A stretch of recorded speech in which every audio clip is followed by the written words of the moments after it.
Hello there, ladies, gentlemen, and unicorns. Welcome to this Sunday stream. Thank you so much for dropping by, and congratulations to Kenny, who apparently won the pop quiz, and Frank, who hasn't played many games, but for that, I mean, second place.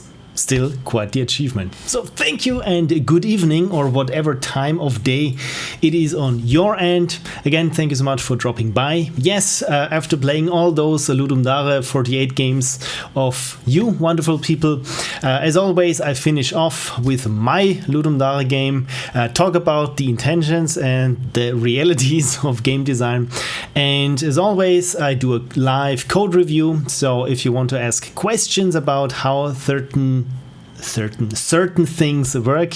I did this with GameMaker, so everything is going to be very GameMaker language centered, which is for those who already know how GameMaker works. It's a bit different because GameMaker language had a substantial update, so I think it's couple of months already back, but now we can use structs, which is finally something that I made extensive use in my game. And we will have a look at it and how levels are handled and so on and so forth.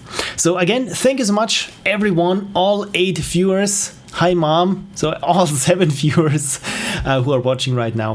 Really glad that you could make it because as always, I know that looking at your own game is quite a bit self-ego thingy, but on the other hand, I thought it's if you're coding in GameMaker, it might be interesting to see how other people, in this case how I like to roll things, because I've been working with GameMaker for 6 or I think almost 7 years now, and I have my kind of groove and how I set things up. And Cursey is also here. Hey all, anyone else finished the GMTK Game Jam? Yeah, right, the GMTK Game Jam was it this week? I haven't quite followed it, but it's so funny because Ludum Dare has been around for how long? 20 years almost, and GameMaker's Toolkit is, I think this is the 3rd or 4th time that Mark is running the Game Jam, and it's got like thousands of submissions, but I mean, it's no wonder his for those who don't know, the GameMaker's Toolkit YouTube channel is wonderful. It's all about looking at certain game mechanics and certain game design and why certain decisions were made, and it's just so wonderfully produced. So if you don't know the GameMaker's Toolkit on YouTube, I really urge you to check it out. Great stuff there. And Mark Brown doesn't post often videos, but it's certainly more than I do. But on that note, get a very good news for you. This is the script for Ludum Dare 48, the post-mortem, and as you can see, it already reads final draft, which I scrambled a little bit to get ready for this jam because I spent 1 hour and I thought I was finished and there were no more changes, but there's again almost on every page red ink again, but at least it's not as bad as it was before because you can see here, sorry for the wind on the microphone, a lot of more red ink. But slowly getting there, and you know my process, or at least some of you do. First, it's getting the script done, so this is all the voiceover and all the ideas that I have for editing, and then I record everything. It's always funny in the summer because I just make a little cave out of those noise cancelling what is it? Those weird panels you usually put on the walls. I can't put them on the walls here in this room. So I just make my little cave out of it with the microphone in the middle and the screen there, and it's super hot, so it's always a wonderful time to be recording and just sweating like a pig. But once that is done, I pretty much got the scaffolding, which essentially is just the baseline for the edit, and from there I just put pictures and illustrate things with motion graphics, and from there it's really simple. It's like making a game, right? You got the idea, you get it all structured out on paper, so the least amount of effort is just making the damn thing. Am I right? of course I'm right. Wonderful. It ended about 1 or 2 hours ago, says Cursey Boo, and you're still here. Wonderful. So I really appreciated that after this gruesome experience that is game jamming, you still managed to watch a stream about programming. So I really do appreciate it. Right. Okay. So without further ado, let's look at the control panel. No, let's quit this. I tried because let's change here the camera a bit. This looks better so that you can see the unicorns in the background. Yeah, 2 minutes before the stream went live, I really wanted to make something that I have some sort of digital whiteboard that I can draw when I want to clarify certain things, and it didn't work. My Wacom tablet, it sometimes it works, sometimes it doesn't, and this time it doesn't. So I still got MS Paint open there. So whenever I need to illustrate something, I just have to draw with my mouse, and it looks like this. By the way, this should spell hi. So yeah, maybe turn down the mouse sensitivity. So you have been warned. And Mr. Julius is also here. Thank you so much for dropping by. Long time no see indeed. You know what? I will raise my glass for you, and also because I said unicorn before, which means we all have a drink of water because it's fun and healthy to stay hydrated. Wonderful. Okay, so this is my Ludum Dare 48 game. It's called Descentris, so it's Descent and Tetris. I wanted to call it Deeptris, but that name was already been used. Yeah, I will get to all this naming troubles in my post-mortem, so everything's in the script. So yeah, just a couple of screenshots. And description. Descentris is a reverse Tetris game where instead of building a tower, you have to go deeper down and uncover buried treasure and occasionally bomb your way to the deepest depths. The deeper you go, the more treacherous your journey will be, and there's a period missing at the end. Yeah, no time. So features are sleek minimalist design, moody music, and every run a new seed. So yeah, I wanted to have at least 3 bullet points there. So yeah, there's a random generation level. So yeah, it's just, yeah. How to play, yeah, you will see this. I didn't have time for a tutorial, so this is why I front loaded it essentially onto this page. So place your pieces by hitting space. It's a big point of contention because if you click the mouse, you just turn the pieces and you have to hit space to place them, and this is super counterintuitive when you not used to that sort of thing. And as always, this is something I completely overlooked in my design. That is, players have a certain tendency of how to play certain styles of games, and when you mess up the controls for them, it's no fun. And the same problems that I was having with other people's games were, yeah, I'm not used to the controls, and try as I might, I didn't get used to them and essentially have a bad experience. So this is one order of business, is to change the controls or make it possible for players to change the controls. By the way, right after the code review, I will show you the current post-gen version of this game, because I decided to keep working on it and to make it a proper commercial release. I only have one proper commercial game out there on Steam, and it's already over 5, I think it's 6 years old at this time.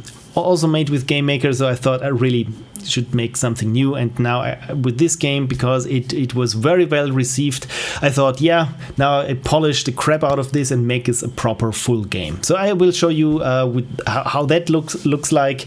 And yeah, there is already a lot has happened on that front.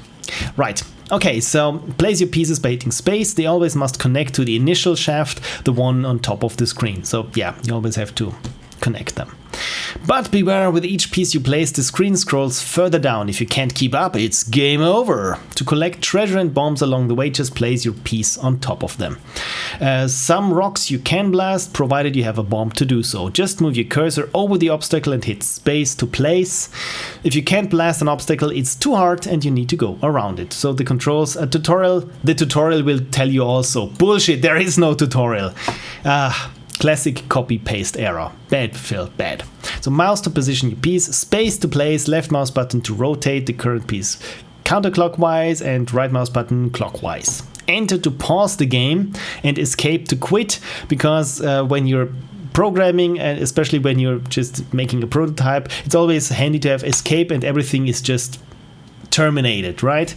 But if you keep it in and people are used to having escape to pause the game and they lose everything, I think this is what Frank has experienced, that Frank hit escape and then just the game closed. So this is not good. So but we will look at the pause function of the game, and Alt and Enter for full screen toggle, and when you're on the the main menu screen, when you hit Enter to start the game, and even if it's Alt and Enter, the game will start. So yeah, credits, everything was made by me in 48 hours. And additional downloads, yes, there's also a 16-bit 32-bit version, and of course the Windows 64-bit version, because I think this one can work with Wine and other emulation environments for Unity, not Unity, my god, I'm a bit scatterbrained today, Linux, Unity and Linux. Yeah, I'm the first person to mess up Unity and Linux.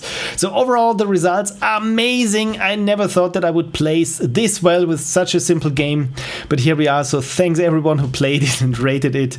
And audio 20-second. I mean, the audio is really crammed in at the latest moment. Well, not that late, but very late in the process. So everything, thank you so much for all the people who commented and played the game. It's really, really appreciated. So yeah, and to show you the game, let's close this. I already have prepared something, and this is how it looks in GameMaker. So yeah, this is the release version from the LD page. And now it just has to convert everything and compile it, because I'm running it the first time. And Frank says, yeah, better than some tutorials that I've seen. So yeah, let's make this full screen. So we get a nice... Oh, can you hear this? I don't have a desktop audio source. There we go. So get some nice music there. And I really don't like the title screen, so I make this full screen now, and now we're in the game, but it's black now. No, it's not black. Cool. Okay, you can see everything there. Cool. And essentially this is the game. So you just can place it and rotate it with your mouse and see how deep you can go and how many points you can amass along the way. So you can see those gray blocks there, those you can't place your pieces over it. It's pretty self-explanatory, but the UI tells me I get 3 bombs. And I've realized that I'm super stingy when it comes to bombs. So this is, for many players, the reason why they didn't get far. Oh, look at this, we're pretty lucky, and there is already a pre-made chunk in the game. As you can see, oh, we are super lucky. My god, this is going to be a great run, because you really need bombs. And as I said just now, players don't have that many bombs, or not as many bombs as they would need to get really far in the game. So now the game giving us essentially 4 bombs additionally is quite nice of the game. And look at this, there's even another bomb down there, but I think we already need to bomb our way around it. The bombs should have some nice particle effects, but they don't show. Also, when you open up some space, as I'm constantly doing here, there should be particles, but the problem is they get rendered behind everything, because at the very last moment I think I didn't really check everything. And yeah, this, of course, this is bad, because it could look so much nicer. So when you try and run out the screen, of course, it's not, oh yeah, faster. So of course, sometimes the game, when you've made it to a certain depth, then the game gets slightly faster. You notice there, when I'm not doing anything, the game scrolls by itself. So of course I should want to avoid this, of course. And of course I can place my pieces wherever they fit, even there on top, should I need them. So yeah, in this version it's not possible to hold on to a piece. So if you have a piece that doesn't fit, you only can try your luck and see where else on top of your of the way that you've dug into the soil, whether it fits there on top somewhere. Like, yeah, and faster. So yeah, this game is getting relentless, and I'm also aware that the color scheme that I've chosen here, okay, so I can't place this one here, so I need to bomb this. Yeah, that the color scheme is not too good as I see it now there on the stream with the glare of my light there, because I developed this in darkness, which means of course this dark blue, this purple was not too bad. So but when I click the middle mouse button, of course it doesn't work. And now I've run out of bombs, which is bad, so I think this is as far as I can make it in this run. Look at this, there is another bomb pickup, but I can't really get to it. So yeah, it's more or less game over. I can just try and see how far I can place things there, but yeah, I think we've run out. So I can hit the down arrow and just advance until we're at game over. So yeah, essentially this is the game, and you play to get a better high score at the end. What I also like about the game is that it keeps score, it keeps statistics. So if you play it over and over, it really tells you how much, not in this version, but internally it just keeps counting over all the games that you've played, how many pieces you've placed and so on. Because I think it's quite funny when you look at Tetris or anything, and then you say, it says, yeah, since you first played the game, over the course of your entire playthroughs, you've placed 520,026 T blocks, for example. And so this is why you've bombs used and bombs found. This is usually always the same thing. When you end the game, it's probably because you've exasperated the amount of bombs that you have. So, and essentially this is the game. I mean, when we play it again, you can see there it starts in, it doesn't reset our color scheme, and when you hit start, the counter already starts. It doesn't give you a grace period at the start. I mean, it's okay for a jam game, but this is something that really bugs me, because this is just a simple oversight where I didn't reset everything properly the first time.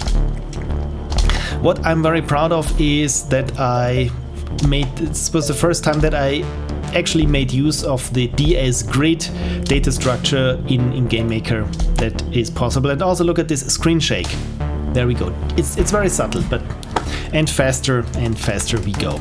So yeah, this is Descentris. All right, I wanted to show you what happens when you pause the game. It just says pause, but I really like this Konami-like sound cue when you pause the game. Cool. So yeah, this was Descentris, and now we are back in GameMaker. So let's make some music. Let's have some music play in the background. Yeah, let's start with this one. That it's not too boring, I hope. Where I'm going to explain to you how the entire thing works. Where I'll just be not stepping through my source code, but essentially I will do. So I just give you an overview of how everything looks like. Make the music a bit quieter, that it's not distracting me myself. Right, so GameMaker project. If you download the GameMaker source code, you get a zip file, or I think it's GMZ, GameMaker zip, something like this. It's a zip file where the entire GameMaker project is in there with all my source graphics and music and so on. Oh, but first, coffee. And that was all the coffee that I have in my Magic of the Unicorn cup. So that's it for today's coffee. Right, GameMaker. Let's first have a look at the entire structure of the project. So I got a couple of sprites for tiles and everything, and I got music and sound effects, so it's not very interesting. I got a bunch of scripts, which we will look at in rather detail, and I got a bunch of rooms. So you can see here, my projects always start on a room that's just for initialization. Then we go to the title screen and the game itself. And if we look at the rooms, they're really bare bones. So this is the initialization room. Essentially what it does is just it sets the room properties for all the other rooms, which is we clear the display buffer. Everything is in HD. I enable the viewports, and the viewport is 1920 by 1080 full HD, and it runs at 60 FPS my entire game, because games run at 60 FPS if your graphics card manages to run them, and this is what I also settled for. So it's none of those chunky 15 FPS games that GameMaker, at least the old GameMaker, is known for. So what we got here is just this one tiny little instance. And what kind of instance is it? It's an init instance. So we're in the init room and there's the init instance. And let's have a look at all our objects. There we go. So make this a bit bigger, that it's easier for you to read along. So I got some controller objects. Those are singleton objects that essentially just stay active throughout most of the game. Well, of course, not the title screen, which is only present on the title screen, but the rest, for example, the stats, this is the statistics counting, the input, the game, which handles pretty much the entire game states, and of course the board, which is just the playing field, the game board. But first, the init object. So it only got a create event, and this looks like this. I have here a macro that says is release build is true. Let's make this to false. There we go. Sorry for the jumpiness. As soon as I start typing, my zooming software just goes haywire, so I'm really sorry for that. The next line is randomize, because if you don't call randomize in GameMaker, essentially you can use random functions, but they always start out with the same seed, and this just says use a different seed each time. So first I register some global variables. Global game, global input, and global stats are just instances of these controls: the game control, the input control, and the stats control. Essentially, again, those are objects, singleton objects that control the entire game, or should live for the entire game. If you noticed here, this init object is not persistent, which means when I change the room, the object gets destroyed. But those objects, game, input, and stats, are persistent, so they persist throughout the game. Then I got some audio variables there, also global variables. It's just for the volume for the music is 0.6 and the volume for the sound effects is 0.6. Excuse me, I'm not doing a lot with those, but I got here a region for the colors, because as you've seen, the color schemes keep changing, and I started using here a DSQ. DS stands for data structure. This is a GameMaker built-in data type. Well, it's not a data type, it's a data structure, hence the name DS, and it's a queue. So I create a new queue where I just say, yeah, in which succession the different color schemes should work. So this is how the color schemes work. Essentially, they are just an array of 3 values. This is just color 1, or in this case, it's just DS and Q color schemes resource. Yeah, right. So this is a new queue, and I enqueue something. And what do I enqueue? Enqueue, yeah, those 3 colors, which are my first color scheme. So it's cyan, reddish, white, red, and white.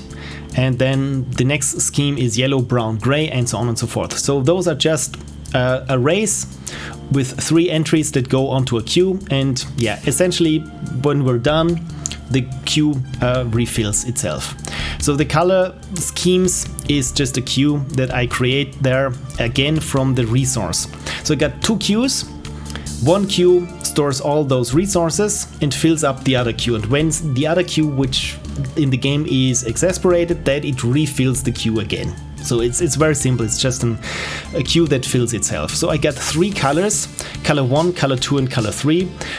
So those are the accent colors in the game. If I run the game again and I show you now, I can change with the middle mouse button. I can loop through the different color schemes that I have.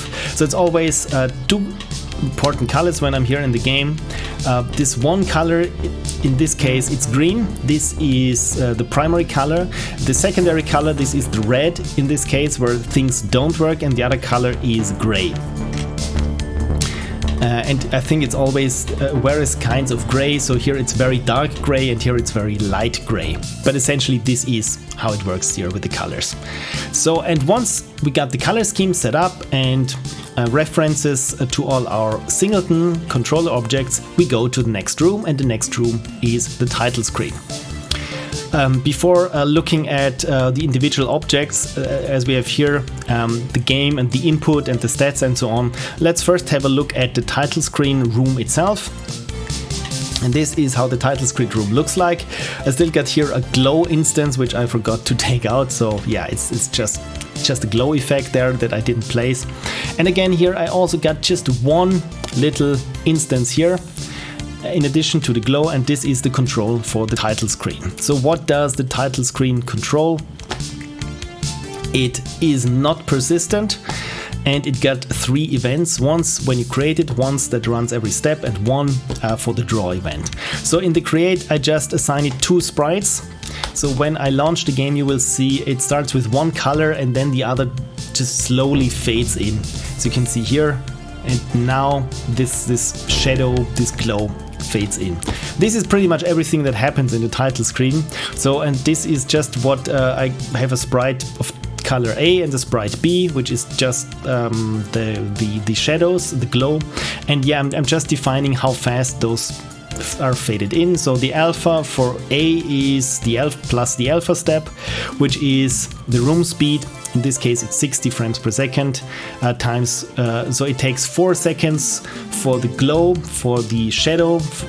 Yeah, it's the glowing shadow. It's really hard to put a name to it. For the glow to fade in and for the first color to fade in, it takes 1 second. Let's have a look at this again. So 1 second to fade in and 4 seconds for this red glow to fade in.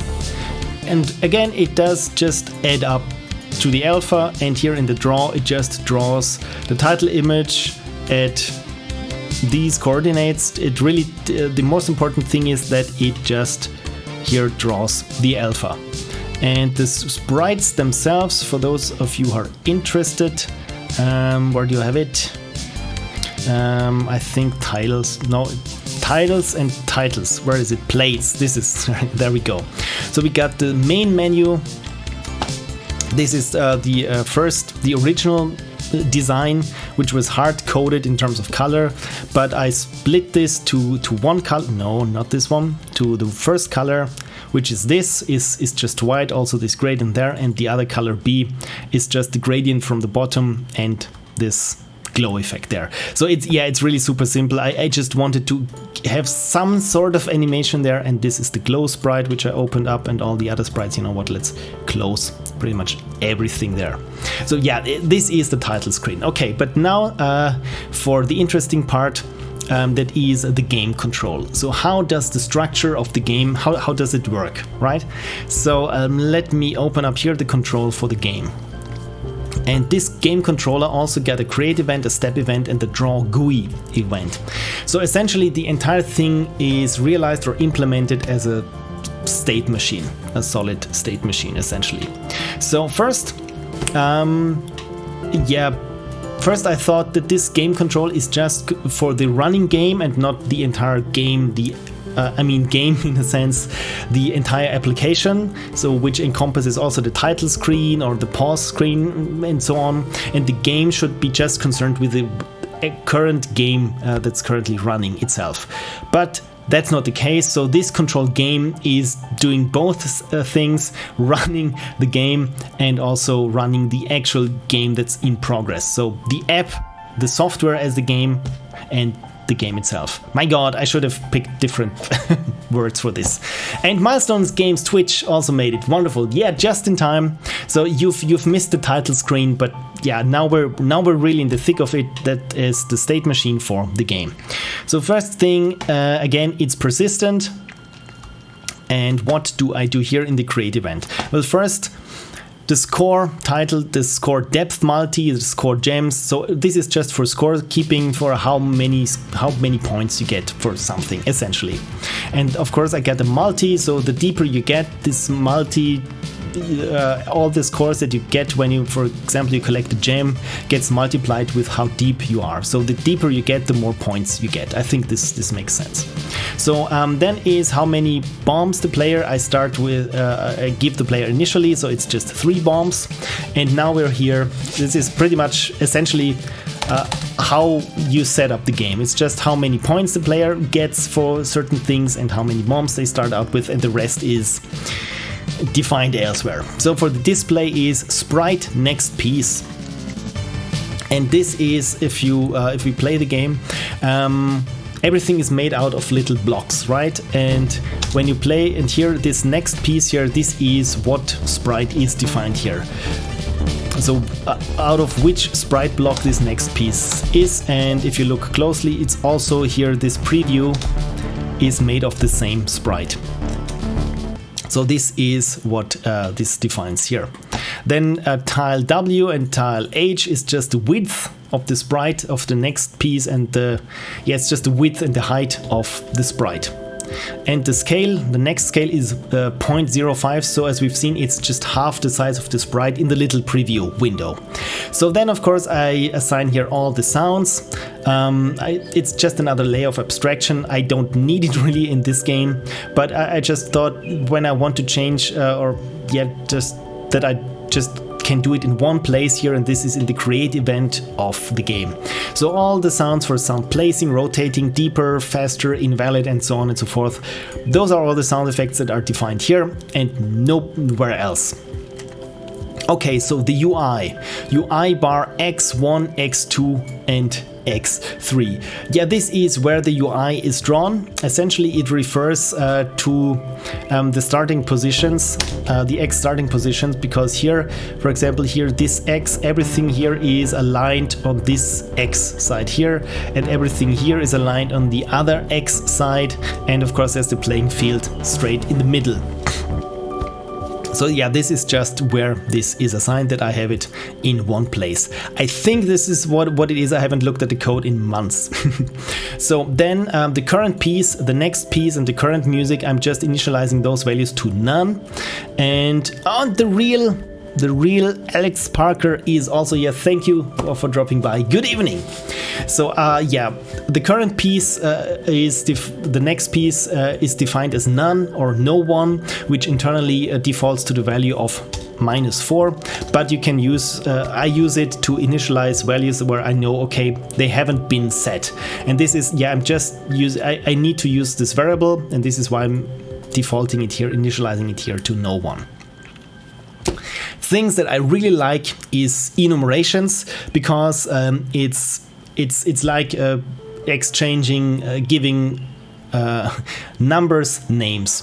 Usually some people, when they start out with GameMaker, everything is string comparisons. So where you just say if bullet equals shot or something, and everything is really a string comparison, which is super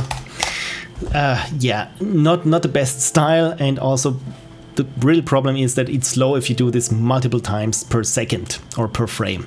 So I use, for pretty much anything, especially when it comes to state, I use enumerations. In this case, I use an enumeration for game state.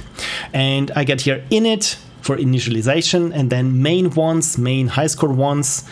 This is for a high score display. I don't think that I'm using this. This is usually when the game is over. It's fail ones, game ones, when we're in the game, and so on, and last. So you might ask, what's this once? This means that this state only runs once. This is the first time you enter a new state. For example, when I'm here when I start the game, we're in game state init.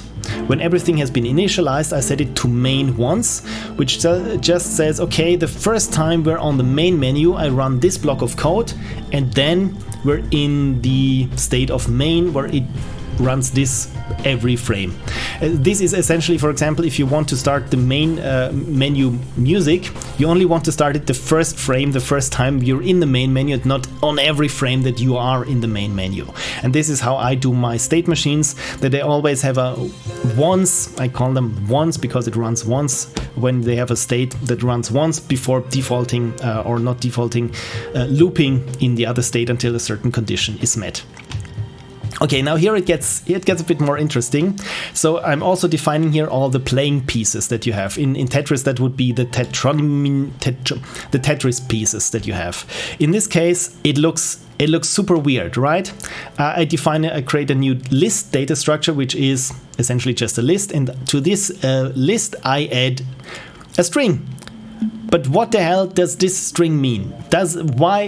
What, right?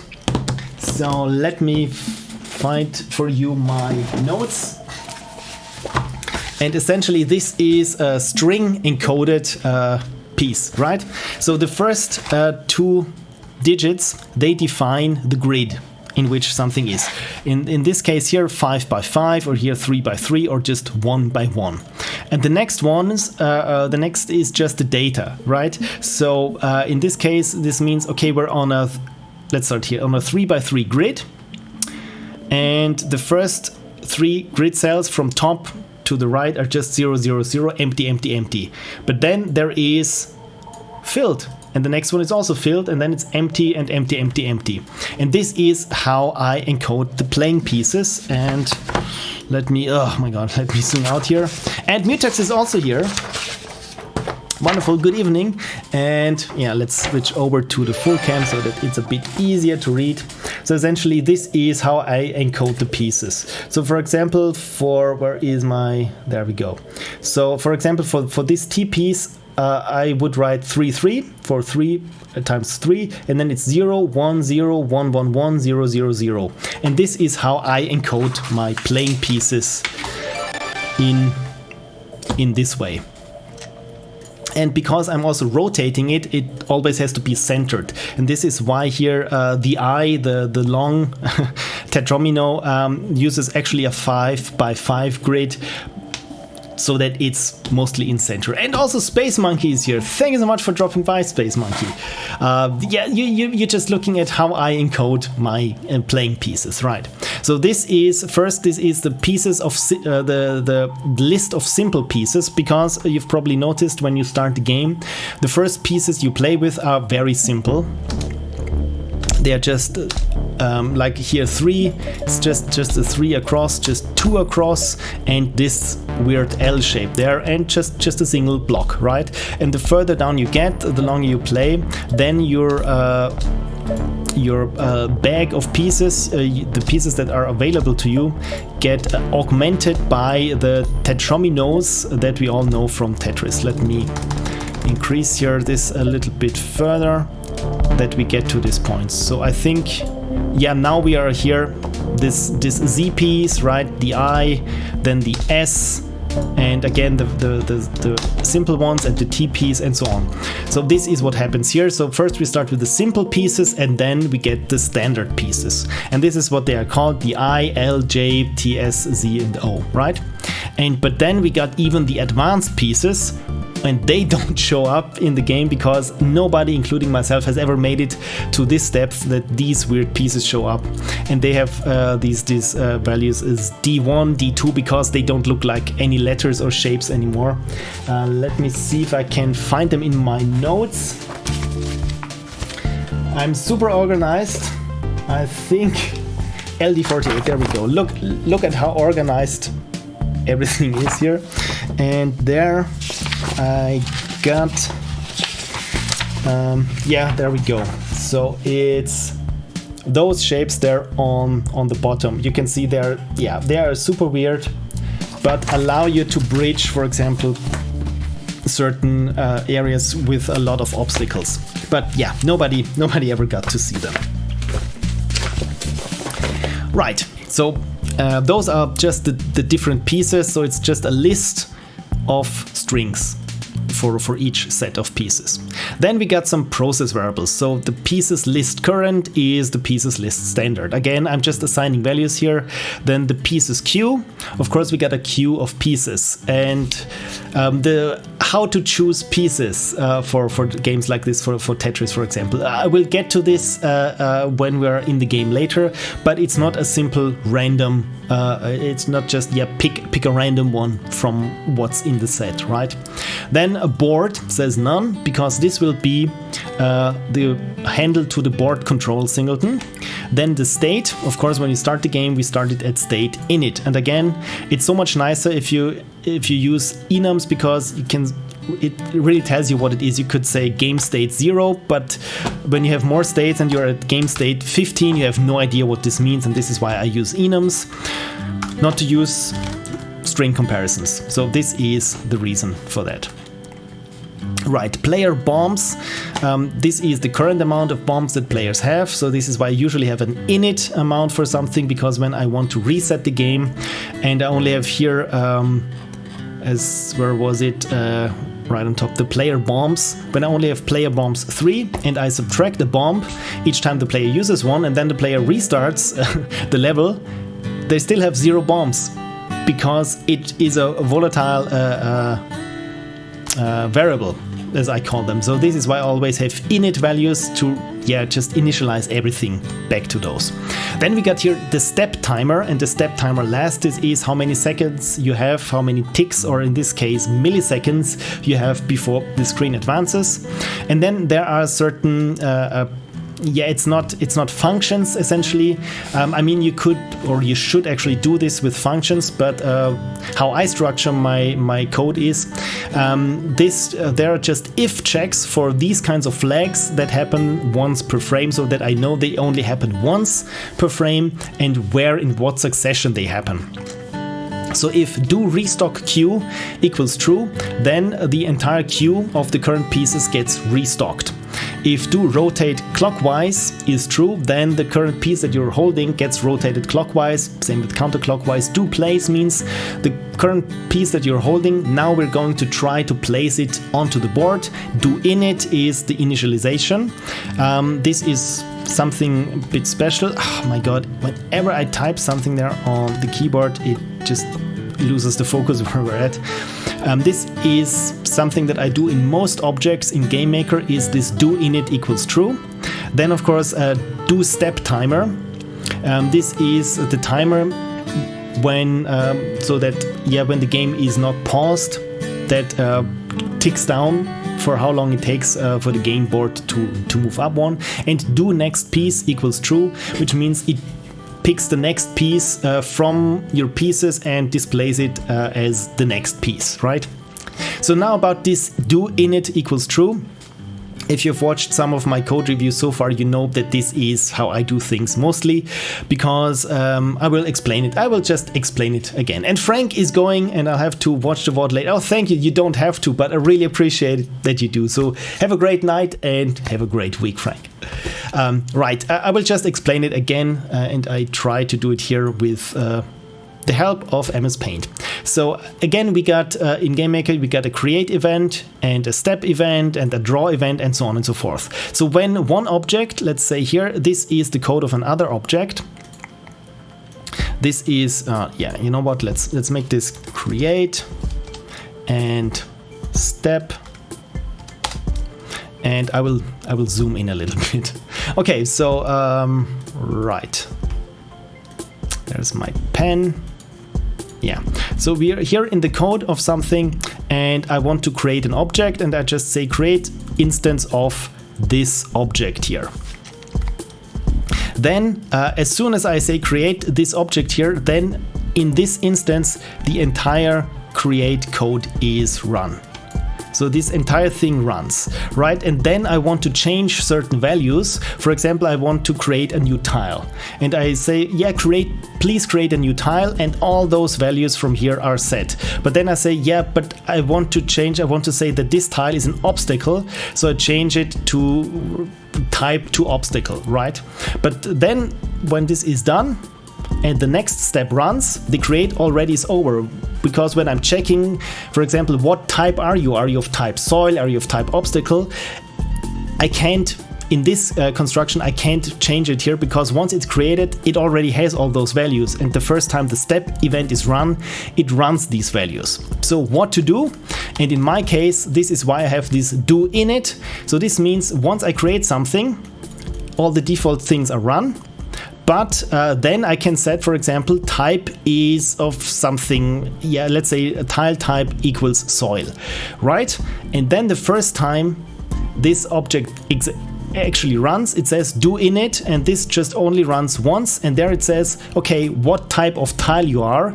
Okay, you've been set to a dirt tile or an obstacle tile, and please behave differently depending on what has been set from the creating object, essentially. I hope this wasn't too confusing, but this is essentially the reason why I use this do init, because now here in the step event, nothing happens because this is the game control and it really doesn't do anything on its own initialization. Again, this is only when other objects create child objects, essentially. And TechBox North is here. What are you up to? Your GameMaker coding. Thank you so much for dropping by. Right. Okay, so now we're in the step event. So this is essentially where the entire state machine of my game lives. So this is this huge block that just switches on the state. This goes on for 300 lines, and then there are all those flags that we've seen here before in the create event. Do restock queue, to rotate clockwise, to rotate counterclockwise, do place. So if do restock queue, then we restock the queue. And essentially, this is the only if statement that's outside of the entire switch statement.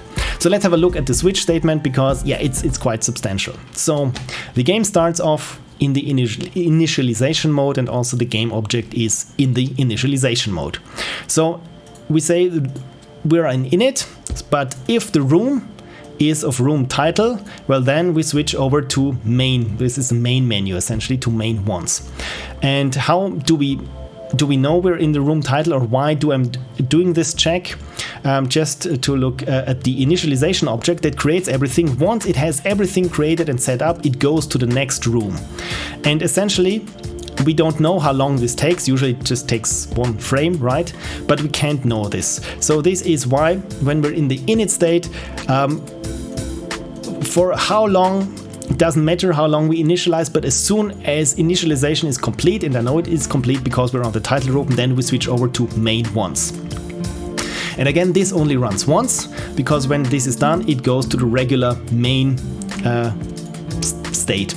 So the first time we are in the loop for, not the loop, when the first step we are in the state of the main menu, we play the main menu title. We just say, yeah, let's play a current sound and change the sound volume to the global music volume and say, yeah, the current music is that one. And then this is all. Everything next is just checking, are we still on the title menu, or is a condition met that we aren't, or on the title menu that we should change the state. So, and the only thing that changes the title menu's state is if the input control says is confirm or is place. And once that condition is met, we go to the new room. The room is called game, and we switch the state to game once. You can see where this is going, right? So once we're the first frame, the first step in the game, first we look at, has already the room changed? Because if not, nothing really happens. Probably it's delayed by one frame, so we say here, please change the room. Next frame does nothing happen, or the room is flagged to change. Then one frame later it is changed, and then this code block is true. And then we say with control board, if there already exists an instance, a singleton for controlling the game, the board, the playing field, please destroy it because it's a singleton we only want once. Right, but before that, let's have quickly a look at what this input control does, because usually you would say in GameMaker, for example, if keyboard check pressed key enter or something. But because I want this to be decoupled a bit from the actual keys, I wanted again everything to be on one place, and this is why I abstracted it away. So let's first have a look at the input control.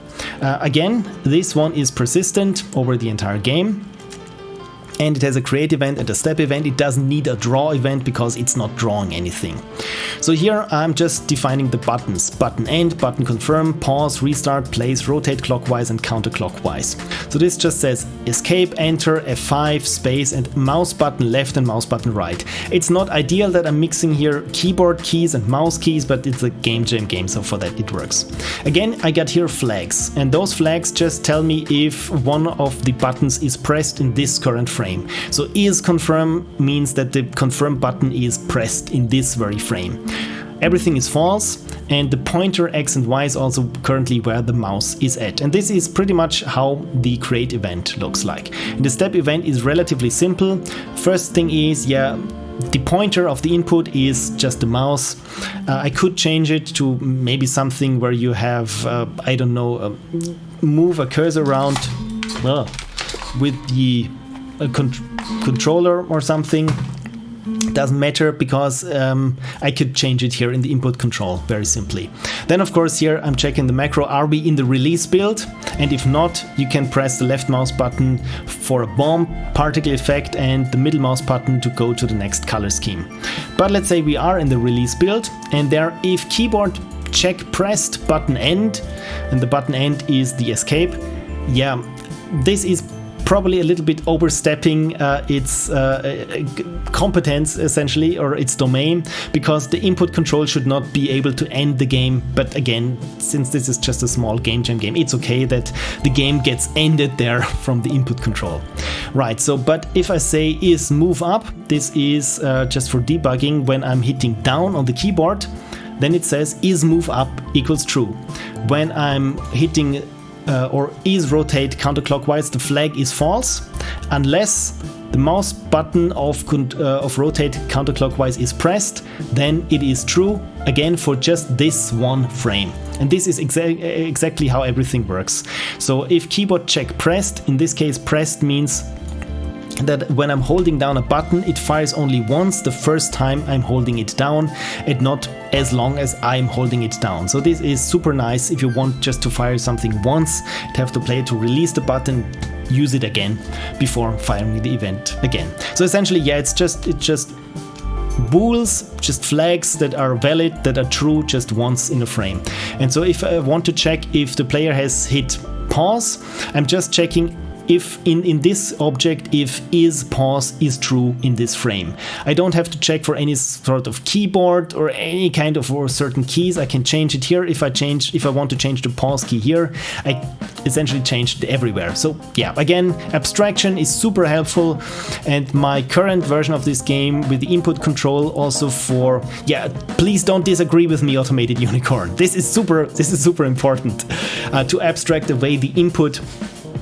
Essentially, if you want to make it possible for players to remap buttons, in my post-gen version, it's possible that the game detects, okay, you've just connected a gamepad, so everything changes for gamepad controls. But if you move the mouse or press a key on the keyboard, it changes back and says, okay, so now the mouse and keyboard is the preferred input method. But the code itself doesn't have to change. All the code anywhere else in the game just says, does the input control flag for move up is true in this case, and I'm not concerned with anything that actually relates to the input. So this was it for the input control. Right, so now let's get back to the game. And now we say here, yes, we finished with the main screen because the player has pushed the button for confirm, that is enter, or for place, that is space in this case. And then we switch over to the room that is the game room. So how does the game room look? Rooms, room game. And it looks like this. It looks like this. It got a number of layers here, and there is just one asset on this layer, and it's this one here. And this was implemented like 3 minutes, 2 minutes on the minute of the deadline, because I realized I don't have a time to implement a tutorial. And just a quick reminder what the controls are. Again, this is just a sprite. This is just a sprite. And this big white thing here in the background is, if you play the game, let's just hit F5 and compile it. When you essentially uncover certain tiles, it's this blue here that looks where the background, essentially where I'm just removing tiles, and what you can see peek through from the background is this blue or yellow, or yeah, just this one solid color, and this is white in this case. So then I got a layer for effects and all the instances, in this case all the tiles where they are placed. And also, as you've noticed, when I'm placing tiles, you don't see any particles, again because they get rendered in the background. But here I have my test for the bomb. So this is when the bomb explodes, these two particle systems fire, which I think is quite cute. And I did all my particle testing here, where I just click something on the title screen, so I can really quickly test everything in the game. Yeah, this is again the room for the game, and everything else gets handled programmatically. Okay, so we are here in the game, and this is the first frame that we switch from the main menu to the game. So what happens here? Let me first have a sip of unicorn, of water. And yeah, just step through it one by one. So first is, again, if you already have this singleton that controls the game board, please destroy it. We only need it once. We will recreate it later. Then we play the music. So if whatever current music is playing, stop it. Make a new sound of the in-game music. One says that it's the priority of 1. The higher the priority is, it's not first priority is more important than the second priority. No, it's priority 2 is more important than priority 1. But I'm not using that many sounds at the same time, so it doesn't matter. And true means just that it's looped. Again, I set the volume to whatever the global music volume is and say, yeah, please, this is now our current music. So then, this is a function that I say, please reset all the game stats, and the stats attempts, I'm adding 1 attempt to the stat attempts. Maybe we can look at how this stats counting looks like, because this is an object by itself, and it's called here control stats. And this, when I create it, again, it just keeps the statistics. So the high depth, the high score, attempts total, treasure collected total, and so on and so forth, and do game reset equals true. So when we are here in the step event, if says game reset, this is just for a single game. So when you've played and made it to depth, let's say 100, and then you restart the game, of course, the depth should be reset to 1, the score should be reset to 1, pieces placed, and so on. This should be, but for overall, the total amounts of pieces placed, of course, that should not reset. And this is what happens here. And as you notice, there's an underscore, because if I remove the underscore, it changes color, because this is a built-in variable, and depth essentially refers to the sprite depth, right? And I don't want to interfere with that, and this is why I added an underscore. Same here for score, because this is also built-in variable, and those are always a bit tricky, because, for example, if you use speed, it means you don't have to, for example, if I just want, maybe I use speed for animation speed or something, but there's also built-in variable. But if I create something, an object, and just give it a speed of 20, and I don't do anything else, but because it's a built-in variable, this means my sprite will move at the speed of 10 to the right, because its built-in variable of direction is 0, which means facing to the right. So, and I don't want this, right? I don't want anything that GameMaker helps me with doing, because I know what I'm doing. Please don't interfere with that, and this is why I'm using just this underscore to differentiate it from the built-in variables right here. And now with the draw GUI, what the hell is this? Yeah, this is just for my debugging. So whenever I hit the tab key, then I'm switching the drawing color to white, and so on and so forth, and just where it just displays here everything as a string, and then sets the color back.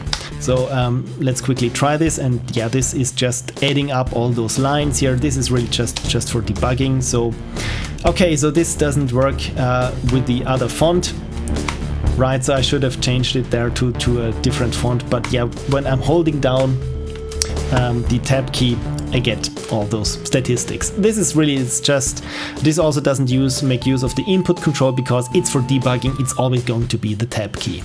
Right, but we've seen I've used not this object directly, but it's a function, right? But where does this function live? And this is also something new with GameMaker, because prior you would have scripts, and when you create, for example, a script, I just create there a script now for demonstration purposes, and I call it test script, right?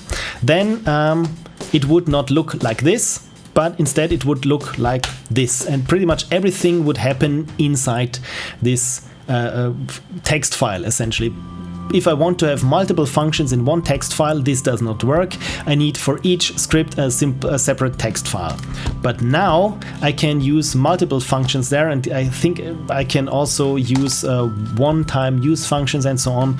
So I can use multiple functions that I call scr for script, or fun for function, or f for function. Just, yeah, I know this is Hungarian notation. Well, not quite, because it's not a data type, but yeah, anyway, just for myself, that I know this is a function that I created. I prefix it, for example, with f, and then have something, and I can also use there certain, of course, parameters that I say, let's say, for example, scope or context and so on, and then I can use these as variables as you would use context equals, yeah, I don't know, or just my context is the context and so on.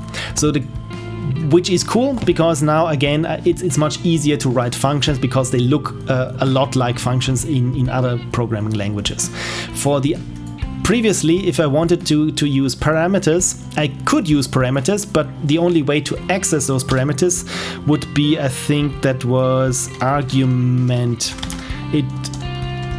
0 for the first one, because this would be passed as an array, and then I would have to use it, for example, a local variable. My local variable of my context is the first argument, and so on. So this is completely different now with these functions, and this is what I've been using in this game. So let's delete this here, and I've been grouping functions by, you guessed it, function. So here is my functions for statistics.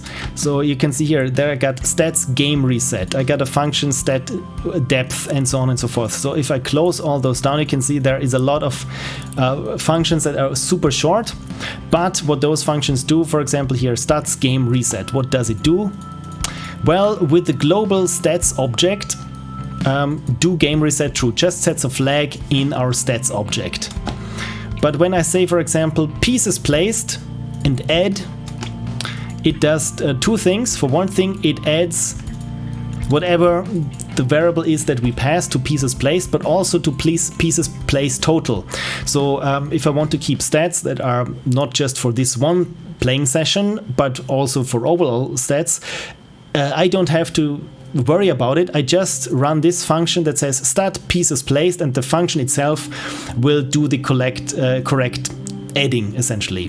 It's a bit different here with score, because of course the high score is the maximum of the current score that you have, or of the previous high score. So whichever is greater will be your new high score, and so on and so forth. So this is how I do stats tracking in this game. So it's very super simple, and this is what happens here. I just say, yeah, okay, we start a new game, so all those in-game stats that are relevant to just one run get reset, and we just say, okay, there's another attempt, so just add 1 to the current attempts.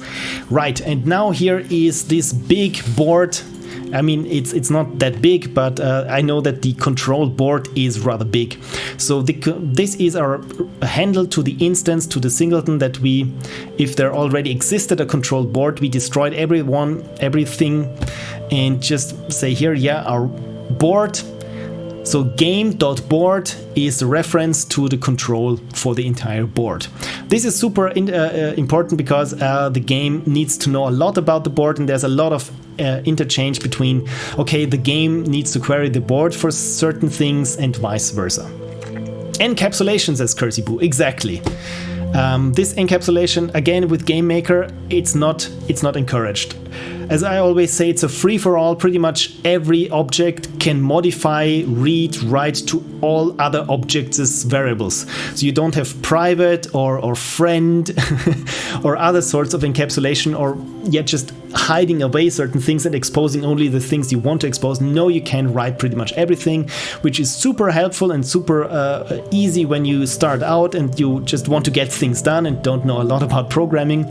But of course, the further down you go, it more becomes a curse than a blessing, because especially when you're doing debugging, you really have to for yourself, you have to keep this way. Yeah, this object never writes into this other object, because then who knows what's happening at what time. So essentially you have to restrain yourself from just writing everywhere, and then it's a debugging nightmare.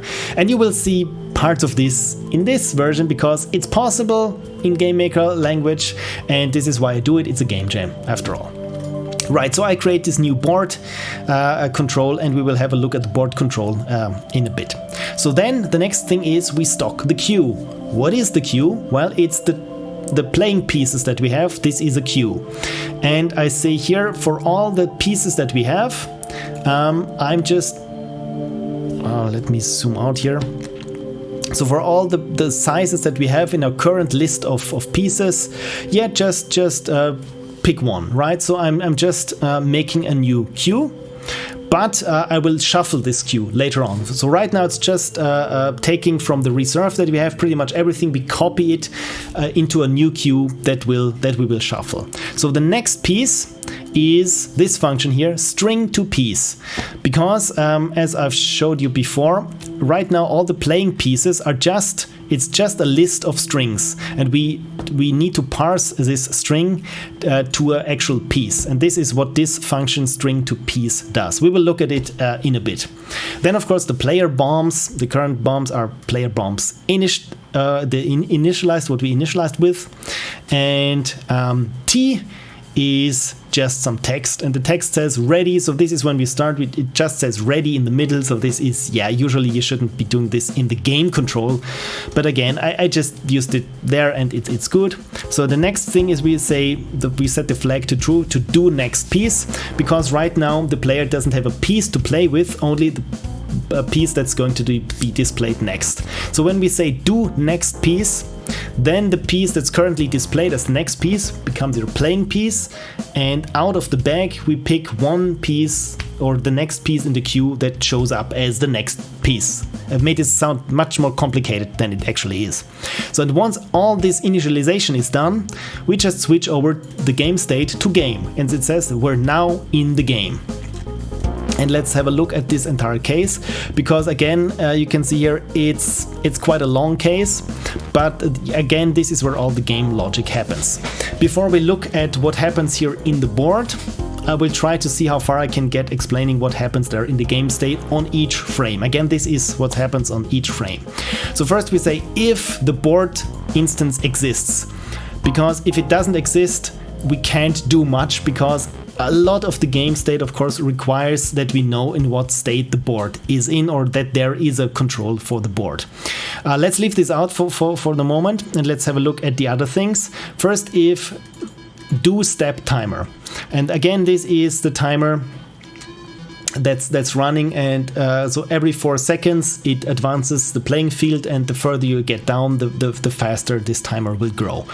So if we do step timer, just says, yeah, we're doing this timing right now, because, for example, we don't do the timing, or we don't count the time when the game is paused, for example. Well, of course. But yeah, you have to set the flag somewhere. So, and now I'm reading here the delta time. Again, the delta time is in microseconds, and I just want to make microseconds out of it. And then we say stat playtime. And again, what does stat playtime do? It just adds the milliseconds that have been passed since the last step to the playtime and the total playtime. Again, just for stats keeping, right? And let me zoom out, because I've lost my way right here.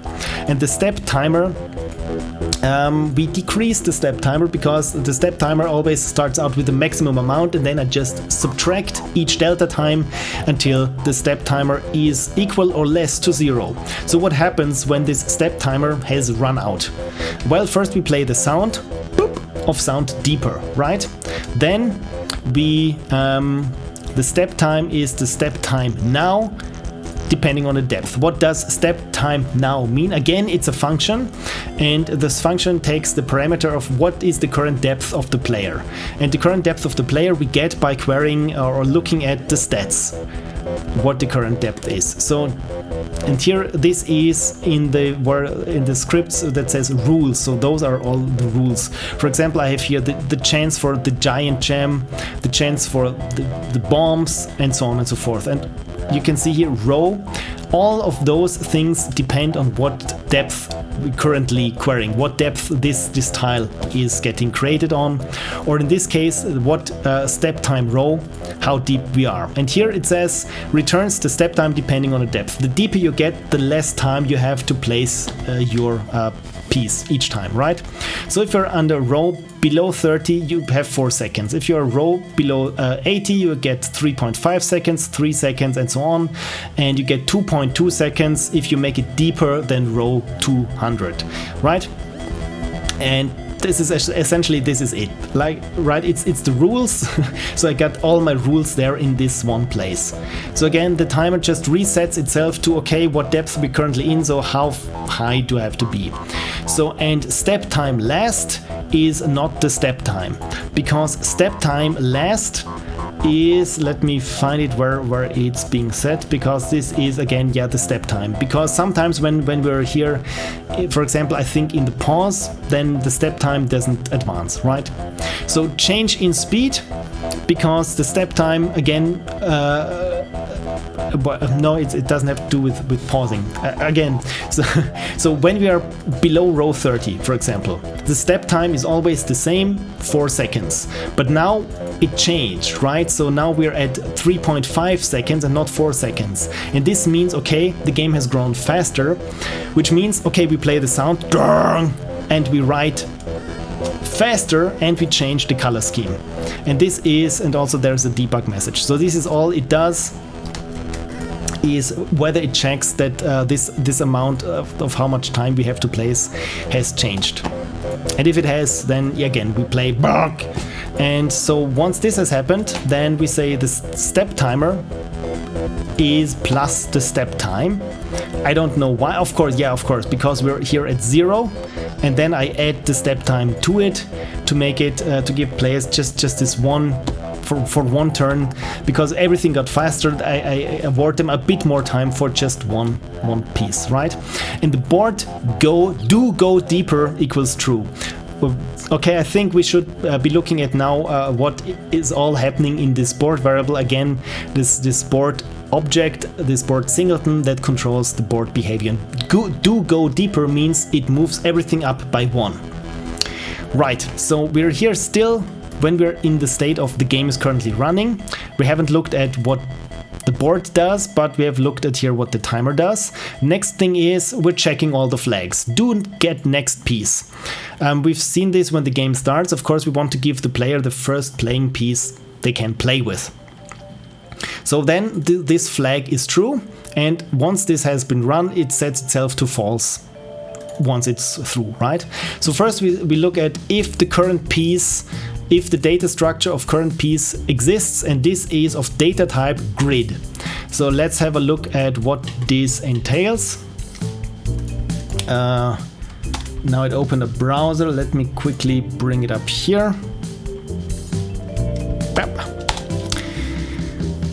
Techbox North says, I just realized during this stream you have spoken more words than how many I have spoken this entire weekend.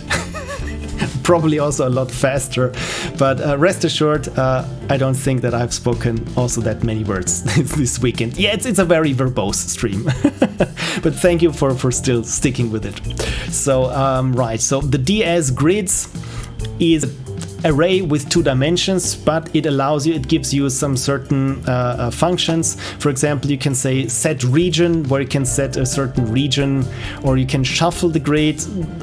You can even pick a disk inside the grid. So it's quite powerful, this data structure grid. And up until this game jam, actually, usually when I was doing tile-based fields or tile-based playing fields, I would always use a one-dimensional array and just know my stride length and do pretty much all the calculations from there. But of course, it's so much easier if you can use a value of x and a value of y. And again, this is much easier if you want to access something in a grid. So pretty much the entire game board itself is realized as a grid, but also the playing pieces that you have as a player, all those tetrominos are also little grids. And when you place something, those two grids just get overlapped and checked if there is a collision, for example, with an obstacle or something. So let's get back to GameMaker. So first, when we do the next piece, well then, if we already have a current piece as a grid data structure, we destroy this current piece because for some reason we probably have placed it before. And then we want the next piece, or if we haven't placed it, but we want the next piece, probably it's because the game just started, right? So the current piece is the next piece, and the next piece is we dequeue something there in the pieces queue, and again it's string to piece. Now let's have a look at this parsing function that takes my string and makes a plain piece out of it. So again, the first two digits are the dimensions. So width is we just convert the first string that we find at position 1 in the string to a real number. Essentially that's just an integer in this case. The next one also, and then we say we create a new grid with the dimensions of the first, of course, the first digits that we have in the string. So the remainder are the values, and I just called this payload because I was thinking about, I don't know, networking, who knows. So essentially I'm just cropping the string now and everything that's not in the first two characters, because I don't need for the playing pieces any grids that are bigger than 9 by 9 characters, right? So then I just look at how long this is and the payload and just say X and Y. I'm going to reset this and I just loop through it and add it to a grid. And again, I'm just parsing what I find. It's either 1 or a 0. And I'm converting this to an integer and I'm storing this. And of course, if the stride is getting bigger than the width, then it's a new line and we start with a new column, essentially, and that's it. I also have here a plot grid function that's commented out. This would just, I think I do have it here somewhere. Probably it's deactivated. This just plots the result in my output console here, essentially, so that I can just make sure that it has been read correctly. And yeah, so far this is super solid. This works for all the pieces, so this is why I don't plot it to my console anymore, and it returns a grid. So essentially it just took this string and made a grid out of it, and this is what we get back. Super simple. You will see this in a bit now when I'm talking about chunks. So yeah, our next piece is we just take the string and convert it on the fly, to a new grid. So, and if the queue size of the pieces remaining is less or equal to 2, well then we need to restock our queue because we've run out of things to take out of our queue. So, and then we just say, yeah, the current piece, we also need to let the board know. So now the game control knows, but of course the playing field also needs to know what the current piece is, because again, let me show you in the game, the piece, it highlights the tiles over the current piece, right? So of course the board needs to know where we are, where the mouse pointer is and where it should display whether it's actually a valid place to place, right? And this is why we just say, yeah, the current piece, dear board, this is the current piece. Now you have a handle to it, do what you must. Right, then of course we check the input. So if the player has rotated, then we say do rotate counterclockwise and so on and so forth. If we say we want to place it, then we say do place. If we say restart, well then we set the state to restart, and if we pause the game, then we set the state to pause. Makes sense. Okay, so here are the player actions. So first we had to look at if the board exists. I think we should do this now, otherwise it's a bit it might be a bit, or it's not that long anyway. So yeah, never mind, we could have done this first. So when we are in the game state, so each frame we check if the board exists, and then we say if UI bar is 0. Oh, okay, now I know what UI bar is. I know now what UI bar is. Again, I will show it to you, because I said this was for displaying the score, right? This was X1 and this must be X2, just where to align. No, this is incorrect. this is incorrect. See this bar here at the bottom, and when I start the game, this runs down. Essentially, this is a bar, a health bar in terms of GameMaker, because you can say I want to draw a health bar, and it only accepts values between 1 and 0, and I'm drawing 2 health bars now, and one extends to the right and the other to the left, and this is how it looks like, that it's just reflected in the center. And I'm getting here just the coordinates for this to be able to draw it. This is everything because again, I just need to know how wide the board is, that it always has the same width as the board, that it looks nicer. And the fail is here: if the player depth is less than 0, then we say fail once, because the player depth is always the depth relative on the board, and if we've run out of space to place, well, then the game is over, and this is essentially the fail condition. Right, so this is what the board does, this is what the timer does. We get a next piece should we want the next piece. Now let's handle what the player actually does, what the player input actions are. So first we check here the input control for all the flags. Is in this current frame the rotate clockwise true? Well, then do rotate clockwise. If is the is place flag true? Well, then we should do place the current piece, or at least attempt to place the current piece that we have. Right, so okay, let's look at do rotate clockwise. First we play the sound for playing rotate clockwise and give it the volume for the sound effects. Then we check, okay, does the current piece already exist, and is it of type DS grid? It should be, but it's always good to make sure. And then we say grid rotate the current piece, and it says true. And this is also a function that cost me blood, sweat and tears to make it possible to rotate a grid clockwise. Again, I have here, I will show you my notes. I hope you can see it. There we go. So I hope you can see that this is how I visualized for myself how to make this work. And this is what this grid rotate function does. And once it has it rotated clockwise, then it resets the flag to false. Same thing, but just different direction is here. And when we say do place, then okay, I want to place, the player attempts now to place the current piece at the current position on the grid. Okay, but now we need to check, are they allowed to place it there? And when they are, what else should happen? Essentially, the game should advance. So first we say do step timer is, if not step timer is true, then it is true now. This is when you start the game, you've noticed that as long as I'm not placing something, the countdown doesn't run, or the timer doesn't run. Only when I said as a player, yeah, I want to start the game now, then of course the game is started, and then do step timer equals true. So this is, yeah, started timer only after the first piece was placed. Exactly. I write here a debug message so that I know what's happening. And if the board exists, again, we need to really make sure that the board actually exists. Then we check the board and say, hey board, is the current piece valid? Which means the player is able to place it at the current position.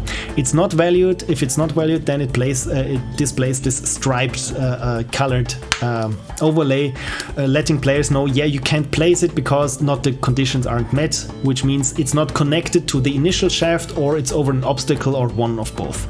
So if the current piece is valid, then we say, please, dear board, please place it right now, which means true. We also say, please board, once this is placed, go deeper, so to advance everything by once. And then we say, okay, this has been placed, now we need a next piece, because the current piece is not valid anymore. And the step timer, we just say, okay, the step time of now. What does this mean, step time of now? Again, we just check what's the current top row, and from that we determine what the next, how long the timer should be for the next one. But maybe the current piece is not valid, but the board says you were hovering something that's bombable. And there are two kinds of things that are bombable. One is a light gray block, and the other is a question mark block. So when this is true, then it displays this little bomb icon, which means you can bomb it. And then we can say, okay, if a bombable is hovered, and we say we want to place it, then do bomb. So whatever is currently hovered, please bomb it, dear board. So this is just all the things that the board should take care of. The game control just hands it over and says, hey board, if the current piece at the current position is valid, do your thing. And if it's a bombable, do your thing. Or else, which means it's not valid, right? Then we play the sound invalid at the sound effects and nothing happens, and we just say do place is false, because now whether it was valid or not, this has been handled, right? And this is all that happens there in essentially each frame. We just check the player input, we check if the timer did something or if a certain condition was met, like yeah, the player has run out of room and the game should be finished. Okay, so I think now is a good time to look at the board control, how the entire board is set up. So let's look at the board object, and one thing is it's not persistent. So whenever I restart the room, everything that is in this board object will be destroyed or recreated again. The board itself doesn't have a draw event because it doesn't draw itself, it just creates tiles which should draw themselves. So when I create the board, and this again, as I said, this is probably the biggest object in the game. Just to give you an overview, this is what happens here, and you can already see there's something weird going on here. But we will get to this in a bit. So first thing is the board width and height in tiles. And then of course we get the tile width and height. So of course then by multiplying the board width by the tile width, we get the actual pixel size, right? Then the board chunk size. So this is interesting. Let me bring up, let me zoom out first and bring up good old trusty paint there. Okay, let's assume that this is our playing field. This is the visible screen that we see, right? And here, this is the playing field that the player sees, right? But the actual playing field extends downward where the player doesn't see it. So, and as I've had it first was whenever we move up by one tile, right? All the things get moved up, all the tiles get moved up, all the tiles that are here get destroyed. Those should be X's. Beautiful rotate permutations, says Crazy Boo. Thank you very much. So those get destroyed, and there's another row getting created, essentially just randomly, one tile by tile. This should be tiles. But I realized that maybe I want to have user-designed tiles or certain sections that have a chance of showing up, much like in Minecraft where you have dungeons or villages, right? So it's human crafted chunks in a procedurally generated level, right? And this is what's happening here. And I think I've arrived at, after the game has moved up 7 tiles, 1, 2, 3, 4, 5, 6, 7, then we create a new chunk of 7 rows, essentially. And this could be either randomly generated or from a set of user-generated chunks, but there's a certain chance that one of those different chunks will be chosen and inserted here, or again, those are just get randomly generated by statistics, how likely it is at a certain depth that one tile is a bomb, that one tile is a jam, that one tile turns out to be an obstacle. Because the deeper you go, the chances increase that a certain tile becomes an obstacle, right? So those chunks get created outside of the current view, and again, each time we move one depth further down, the entire thing just shifts up, and after 7, let's make here a beautiful 7 with a dash, right after, I think it's 7, but we will find it out anyway. If it's 7, then a new chunk either gets picked or randomly generated, and this is the chunk size here of 7. So every n rows we create new ones, and the chunk countdown is the chunk size. So of course we have a countdown, so each time the playing field advances by once, also the countdown says, okay, 3 more advances until we create a new chunk. This is what's happening here. Then of course we get the hovered tile, the X and Y, the position in the grid. When we started, nothing is hovered, so it's -1. Then of course the board width in pixels, and yeah, this is just to have the board always in center, no matter how wide it grows or how large the tiles are. When I'm prototyping, I change probably the sizes of the tile in pixels, or the board, how many tiles it is wide, and that is always just centered. I'm using just board X start, and board Y start is 0 because it's just at the topmost. So the top row depth, this is what we currently, the top row is. So again, the top row depth is what depth we are here, right? So when the entire playing field moves up by 1, like so, then of course the top row depth is again here, and it's now 1. But here comes the thing, there are two kinds how I count this depth. One is the top row depth, which is absolute, and the player depth, I called it player depth. It's yeah, I'm sorry, it's not too it doesn't say really much, or is not very telling, but this one is relative. So again, here now we've moved up by once. The top row depth is 1, but the player depth is still also 1 or 0. I think it's 0 because yeah, I think it's 0, right? So this should be a 0. I'm really sorry for my ugly mouse scrolls. Okay, so now we advance by another tile by 1. So now the top row depth is 2, but again the player depth is still 0, again because it's relative.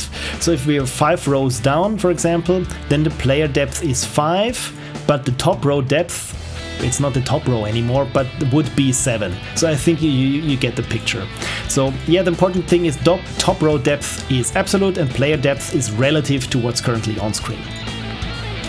And now I'm having 2 grids essentially. So this entire grid here, it's not just 1, but 2 grids. And one grid is grid A and the other is grid B. So one grid is for the values, that is the type and the instance ID. And the other is for the candidate values, because when I'm placing something, I'm making a new grid and then checking if this placement was valid there in this new grid. And if it is not, then I say, yeah, it's not valid. But if it is valid, I just copy over this new grid and this becomes our new main grid. I hope this makes sense. Okay, so each grid cell, so the data structure again is a grid for this thing here, and I just try to make it a bit nicer, or you know what, this is a bit too small. So let's say I have a 3x3 grid, and each grid cell actually holds an array, and the array tells me 2 things. Let's start here, and this is the type of the tile, and the other thing is the instance ID.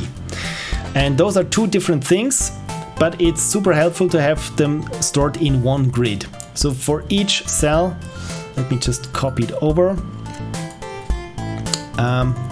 For example, and again, I'm running those types of tiles as an enum. And let me quickly show you here the tile object, because there it is stored. And here I got the tile type. So those are all the different types a tile could be. It could be free. This is when it's uncovered. It could be soil. This is where I can't place it over. It could be slate, which is something that I can bomb. It could be granite, which I can't bomb. It could be a gem. This is just one gem. Gems, plural, that is 3 gems. And giant gem, essentially this is just some points, more points, the most points. It could be a bomb pickup. It could be a question mark, which means you have to bomb it and to break it open. Or it could be extra, which is just something that is extra. Or it could be of type null, which means it's not initialized, there is nothing there. So I should check, because when something is of type null, I should look at it. GameMaker doesn't have a null type, so this is why I use an enum for this null. But again, it's an enum, so this is 0, 1, 2, 3, and 4. So in practice, this looks like 1, 1, 0, 0, 1, 0, 2, when there's a bomb, and so on and so forth, right? And this ID here, this is the reference to the actual instance. So this is essentially the object that's being displayed, the tile that displays the sprite and so on. Okay, there's a question. The real Alex Parker says, would it have been impossible to use an object containing all information in your grid? So you mean an individual object that has all the grid information? Because right now it's an object that is the grid object, and it itself runs 2 grid data structures in there. So probably, I'm not quite sure I understand the question, but of course you can use an object to just store data, essentially.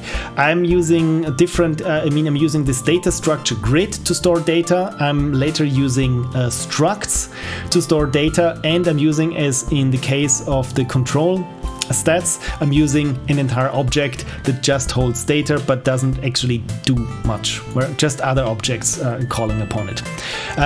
To not have 2 grid, only 1. At each position, use key and value. Exactly, yeah, I'm using, this is why I'm using 1 grid.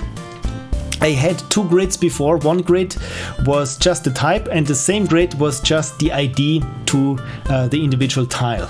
So that I had 2 grids, but keeping them in sync was getting more and more complicated. So this is why I'm using 1 grid that has in each cell an array with 2 entries, right? And I'm using 2 grids, just the other grid I only use when I'm saying, okay, can I place this? Then I'm using it as a temporary grid, and then I place it, and then I look at all the values and say, if this was valid, then I can copy it over and use it as the main grid, and if it wasn't valid, then I can throw it away, but I can check it, what actually happened. I hope this makes sense. Right, so those are the 2 grids that I have. Again, the other is just the candidate values. Then the current piece is no one when we're starting it, because we're still here, to reiterate, we're still here in the control board object, and this is the create object, the create event. So yeah, those are just values or flags that get initialized. So there is no current piece, the current piece is not valid, there is no bombable hovered, and again here a do bomb. If this is true, then yeah, please bomb whatever is currently hovered, do place if this is true, and so on. Do go deeper and do init. And here I got an entire region of chunks, and those chunks are those handcrafted chunks here. So how do you handcraft those chunks? And you can already guess it. Well, probably not. But yeah, I think from what you've seen, if you look at this, you can guess what it is. It looks a bit weird, but again, it's much like with the tiles themselves. It's a grid that is encoded as a string. And again, this is here now, if you can see what is happening here, the chunks are an array and an array of structs. So each chunk is a little struct that has a name. You can see it's like JSON objects, right? And this is super helpful because when you know JSON, you know how those structs in GameMaker work, right? So again, it's just an array, and this array has structs, and oh god, let me zoom out. And each struct has a name, which I'm not using, a width and a height. I can say, is it unique? Because when it's unique, then it will only appear once throughout the game. And here it has a min row and a max row. So this is the minimum and the maximum row, the depth, the absolute depth where it could spawn. So if I'm, for example, if the player has progressed beyond row 100, beyond depth 100, this chunk won't show up anymore. And it has a 0.5 chance, this is between 0 and 1, to show up. So half the time this chunk might show up if it showed up, or if the game says I'm not choosing a random chunk. So again, this is twofold randomness essentially. So okay, so the first time when it says, yeah, we need a new chunk. Okay, so then we say, okay, there's a randomness of should we randomly create all those tiles, or should we pick a chunk? And if it says yes, we should pick a chunk, then there still is a 0.5 chance that this chunk will show up. So essentially that's it. And here we have data, and this data just says ...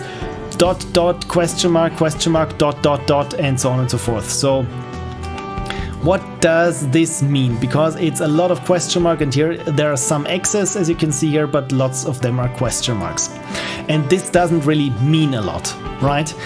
Because the thing is, we have to break it at width. So every 16 characters we have to insert a page or a line break, and then I'm not sure if this is 16 characters, but then you will see that there is a certain structure emerging. This clearly wasn't 16. But again, whatever character I use, it gets parsed essentially when I create a new chunk. So for example, this just the period character means, yeah, this is just diggable soil. The question mark means I still want it to be chosen randomly. So it could be, depending on the depth, the likelihood that it is either diggable soil or it's a block. I wanted to have this so that I can say, yeah, some I want to actually be left as I want them to, and other I don't care. It could be either, just whatever happens. It could be a bomb, I don't care. But others I really want to keep clear, for example. And this is why I introduced those question marks. And I also gave them names. I don't know why. Probably I'm using the name. Essentially, it's a list of strings. Later on we will see to check whether this already has been used, because again, it got this unique flag here, and if it's unique, again, it only happens once per game. So those are the early chunks. Then I have here, I called it this year Sidewall Tetrominos 1. So again, the name is probably just for myself, that I know what this actually is. Treasure Cave 1, The Pillar 1, Sidewalls 1. So they're actually at Ludum Dare. Once you make it past row 400, which is, I don't think that is possible in this build. It's just gems that say LD48, right? So I thought this is nice. And again, the count of chunks is the length of array, the array length, because again, this is an array of structs. And that's what it is. So whenever I pick a chunk, I just pick a random entry out of this array. In layman's terms, or well, not in layman's terms, just simplified, right? So this is what happens here. Again, to just reiterate, when I create a board, I just say how big it is, how wide it is, get the dimensions and pixels, create the data structures to hold this board, and just initialize variables or references to no one, because currently there is nothing. And I create these kinds of chunks, these resources for chunks that I can place later on. Cool.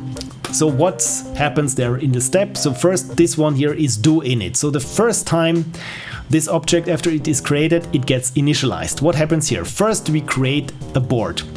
So if the grid already exists, we clear it of tile type. Tile type. Tile type. Again, this is what the grid holds. This is super important. It's always this array. It's always this array of type and ID. So it creates, it says, I create a new grid, and the tile type is soil. This is the diggable soil. So when we create something, everything is diggable, but no one, this is important, there is no instance of a tile object referenced so far. So it's just the data, not the representation essentially. And then I copy it over to grid B, because again, this will be my candidate grid. So again, now we have two grids that are initialized to nothing. Okay, so the top row depth, of course, is now 0, and then we randomly place the first tiles. So I'm running here two for loops, one for X and one for Y, and I place a slate and randomly place gems when we start the game. So, and the slate chance. Again, slate is those blocks, those obstacles that you can bomb, and granite is obstacles that you can't bomb, that you need to go around. And gem, of course, a gem is a gem that you can pick up. So again, I'm using here the slate chance, and the chance takes the current Y coordinate in the grid from the top row depth as parameters. And again, here, this is the function, and here returns the chance of a slate block between 0 and 1. So the maximum chance of a slate block is 1.5, right? Every other block could be potentially a slate block. And here is actually the chance, so it's whatever is smaller, 0.01, or the current row divided by 300, or the maximum chance. So whatever is the smaller, this is our chance. And this is why we need to, what current row we want to spawn this block on. So essentially it's just getting us a statistical likelihood, probability of a block turning out to be a slate. So let me move this over. And so, yeah, again, if the random chance is less than the chance for a slate, then the current tile that we create here is of type slate. Again, there is no instance referenced to it, for it. Or again, the same thing happens here just with a gem, right? So super simple. And it's Bouquet Joe, so the gem sometimes overrides the slate. Exactly. Wow, thank you for paying attention. I thought many of you have just zoned out and I'm just quacking, quacking, is this a word? Yeah, I'm just yapping from a long forgotten tab in your browser. Yeah, so exactly, yeah, because I thought it's more important that the players get points early on than there is slate. But yeah, in this very special case, when we first create the grid, you can see all the things that are getting created at the first are just slate or gems and nothing else. So then, of course, it's important. Yeah, Cursibu is zoned in. You know what? I will have some water in your honor. I really appreciate it that you follow this probably very boring, yeah, just walkthrough of my code. Ah, precious water. It's already warm. Right. Okay. So we first placed some tiles. Or in the tiles we place the slate and the gems. So next we need to place the entry shaft somewhere. It's just 2 blocks down. And yeah, just it's random on the X where it is, but yeah, it's X randomly, and Y, of course, we want to place it in the grid.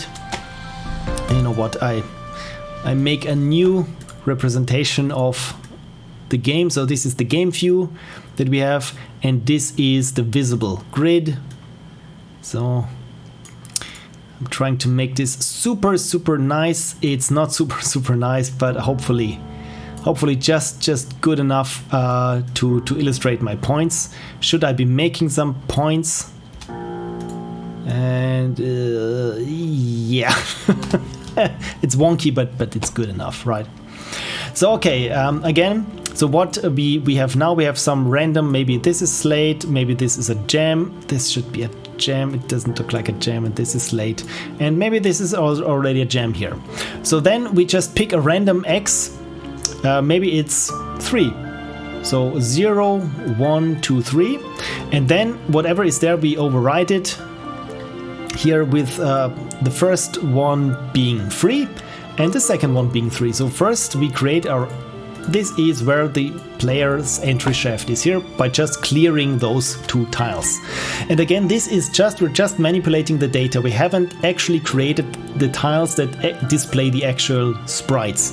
This is why everything is here set as no 1. So the player depth is now 1, because this is the current depth the player is on. So this is at this depth, right? This is how far the shaft the player dug goes below, and right now it is at 1 because we start counting at 0. So then we remove any existing tiles. Again, so far we've just manipulated data values, the type here in the data structure, not on the actual display. And now we delete any tiles that might been present from a previous run or anything. We just delete all these instances. And now we create the tile instances. So now we get the coordinates of where we should be actually drawing to the screen, the actual pixel values of where the grid starts and where the next tile should be drawn. So I'm undoing this now, at least I'm trying to. And yeah, this is once we start here with the position Y and the position X. Also, I think the position X should not be the Y start, but I mean it's 0 anyway, so this is a typo, it should be board X start. Bouquet Joe says, not that it matters much, but if you prefer to place gem over slate, you could do the gem if jam if block first and then have the slate of the block be an else if block. Yeah, right, of course. If it's not empty, then place it as a slate, for example. But because yeah, right now those two blocks don't communicate with each other. That's true. Yeah, with an if else, I mean, yeah, then I need to check, of course, the likelihood. But yeah, it would work. Right, where was I? Right, I'm creating a new instance, and now I'm creating, actually, as I said, here at depth -10, which means this is the display depth. So it's on top. If I look here at the room of the game, this is room init, this is room title. Let's open up the room game. Just to reiterate, this white thing here in the background is always the main color. This is what shines through when a sprite is removed. This is the shaft that you've dug as a player. So we create a new instance. We position it at where we currently at. We're just going row by row, line by line. And then, of course, we give it some flags, or in this case some properties. The tile object itself has a reference to the board, and we just say if a tile needs to reference its owner, its board, then we just give it the current ID of this board, right, of the board control. Then we create it of a type, and we just say yeah, whatever the grid currently is, we give it this as a type. So the type is either if it's free, then it's of type free. If it's of type slate, then it's of type slate, and so on. So this, now we just pass the value that is stored in the grid, we pass it on to the actual tile that's going to be displayed. Then, of course, the tile itself, it needs to know where its X and Y position is in reference to the grid. And then we just set here in the grid, we just say yes, we get the current again the current type of the tile. So if it's tile type free, we create a new instance, we pass it, yeah, it's of tile type free, and then we override the current cell. Essentially it works like this. So we go through cell by cell on the data, and for each cell, let's say for this one, we create a new sprite, and then we write back into this array the actual ID in addition to the type. So before that, everything was of ID no one, and once this is done, the grid is essentially filled with the data structure. So each of its little arrays has the tile type and the reference to the actual tile that's being displayed. And this is what happens here. So we set this to what I've just outlined. So, and here clear chunks history. And yes, again, that the chunks know that some of them can be unique. They need to keep a history of what chunks have already been placed. And this is of data structure type list. And of course, when I'm creating a new chunk, I will add this to this list. And so here right now, I just say if there already exists a list, clear it. And if it does not exist, just create an empty list, or create a list and make it empty. And this is what here happens in initialization. So again, just as a broad overview, when we first create this object and it gets initialized, it clears everything, it creates a grid, or actually two grids, where it just has placed randomly soil and slate, and a shaft for the player to start. So everything is ready now for the player. And this is what happens in the initialization. What does the para -10 represent? Para -10. Oh, this one. I'm creating an instance at a certain depth, and X is position X, Y is position Y, and the depth is -10. So 0 is essentially the screen. -10 is it comes towards you, so it sticks out of the screen. So for example, you would have user interface on top of everything, so you would use minus values for the user interface, and everything, for example, if you have a platform or something and email parallax scrolling, you would have, for example, the first hills at value depth 100, the second hills at depth 200, and so on and so forth. So this is what happens here. Cool. Hope this makes sense. Right. Or was this param -10? Yeah, I think this was it. Okay, yeah, and then we just create all instances, and tell the instance, the tile object itself, please make me a tile of type soil, of type jam. And now we got the instance ID, we got a handle to the instance, we write it back into our grid. And that's essentially it. Okay, and now once we're in the game, of course, we need to do something on every frame here, and this is essentially, here is all what's happening there in this board, because the board again is taking care of everything that's going to happen. The game just says, yeah, please board, the player has said they want to place the current piece at this position. I don't know what the piece looks like, just place it at this position, try to place it at this position. So first we check if something that is being hovered is bombable. Again, if the player hovers a slate tile or a question mark box, it's bombable, right? So first we say bombable hovered is false. First we say no, it's not hovered, and then we check if it actually is hovered. So first we get the array of the current grid. Again, everything, every cell, every value in this grid is an array.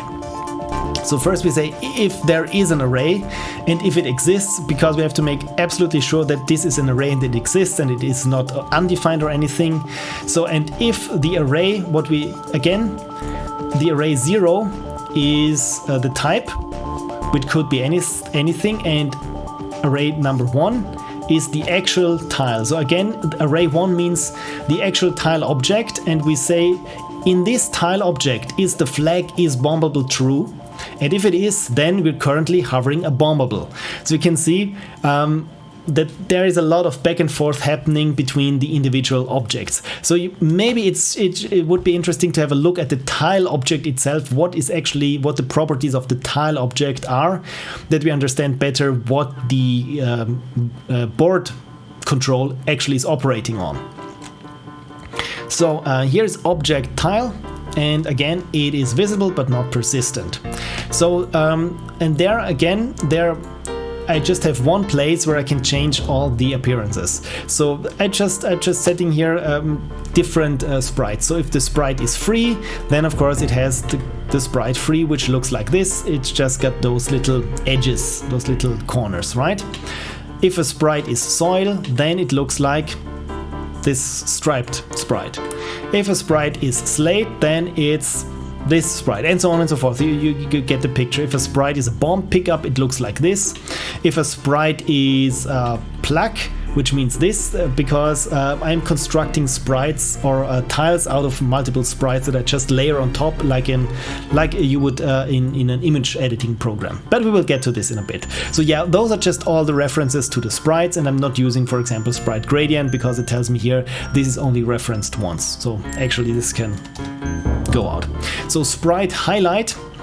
If I'm highlighting a sprite, this is when I'm hovering over and it's valid where I can place it, then this is what's being displayed and so on. And chest content, yeah, there are question mark blocks, and those are called chests, which you can explode open. So those are very special cases, and this is each chest, when you explode it, it has a certain content of a certain tile type that's on the inside. So it's either gems, a giant gem, or more bombs, I think. Right, now here the depth, this is not the depth in the game, how far you've made it, but again, this is the display depth. So it resets its own depth here to 0. Because I don't know why, for some reason I thought it might be good if everything is on 0 and anything else is on back and so on, forth and so on. The sub image, all the sprites, you can have sprites that are made of multiple sub images. It's just for animations. So for example, if you have a character running, they might be 12 frames, and each with one sub frame. Usually I don't use this. So if you look here at sprites, so this is the sprite for this plaque, which is just where to draw on maybe the bomb icon or the question mark icon. But again, it's just one frame. So everything has just one sub image, which means everything is on sub image 0. But maybe sometimes I thought maybe I have all the different tiles in just one tile sprite and use it as sub images. Never mind. So there are 3 colors. The initial color is white. The invalid color is fuchsia, and the valid color is aqua. Those aren't being used, those colors here, because they get overwritten pretty early. because depending on what color scheme the game is currently on. And the initial alpha is 1, and of course the current board, when we create it, the board is none. But let's have a look here. But as soon as I create something, I pass it the ID of the board instance. So it gets created by 1, but after it got created, I'm overwriting these values there. So the tile X and tile Y, again, -1. And here I have the tile type, so this we've already seen. So by default, the tile type is soil. The width, we just get the sprite width of the first sprite. The actual sprite that's going to be displayed is the free sprite. But again, this is just for initialization. This will all get overridden depending on what type of tile it is. So do move up is false. This is when we move the entire playing field up by 1, we need to do this twice. Once in the data, and once of course visually, that all the tiles, all the instances move up by once. And this is what happens when this flag is true. Is bombable will get defined when we know what type of tile it is, and so on. Is hover, well, if it's hovered, then it says true. Is highlight, this is different than being hovered. This is just there is one tile that's being hovered, but the entire shape defines the outline of all the other surrounding tiles that are being highlighted or highlighted. And is valid, this depends on I'm not quite sure at this point what means is valid is right now. I think if you can place something over it or not, but yeah, I think this will be clear in the step event. So again, this is what happens when we just create it, just initializing values, right? So I create something here, it has all the values that we have here in the create event, but now I'm overwriting those values. I'm overwriting the ID, I'm overwriting the type, and the X and the Y. And now the first time, again, this step event runs, it runs do init. And first it says is bombable is false. And then we switch on, we check, okay, I'm a tile now, I have been given a type from the grid. So what type am I and what does this entail? So when I'm of type free, all this means is the sprite is the sprite free. When I'm of type slate, then I'm of the sprite is the sprite slate. But it also says, yeah, now is bombable is true. So as we've seen in the board, because it checks if something is bombable, here it is defined. If it is granite, then it is not bombable, but the sprite is granite, soil, and so on and so forth. If it's a gem, but now here for the question mark, because again, this question mark is a chest, or it works as a container that you just crack open. And this means the sprite is of sprite question mark, is bombable means true because you can bomb it, and the chest content is just choose. You can have gems, and I'm using this construct here because this is choose means just one of those parameters gets returned. Simple as that. But you can see here I have 6 times gems, 1 time gem, and 1 time giant gem. This is just my way of doing a weighted randomness so that gems is 6 times more likely to come than gem or giant gem, right? And by default we say sprite is undefined, and this means it displays this ugly fuchsia thing here. So now I initially know when I'm debugging and testing the game, something is wrong here because this sprite is for some reason undefined because it hasn't been given a tile type. So it's you shouldn't be seeing this. And once we're done, we say it is visible, we set it to true and do init to false. Why do I start it as invisible? Oh, here it is already visible when it's true. Never mind. Sometimes I start things as invisible because again there is this 1 frame delay after it's being created and after its do init event is run.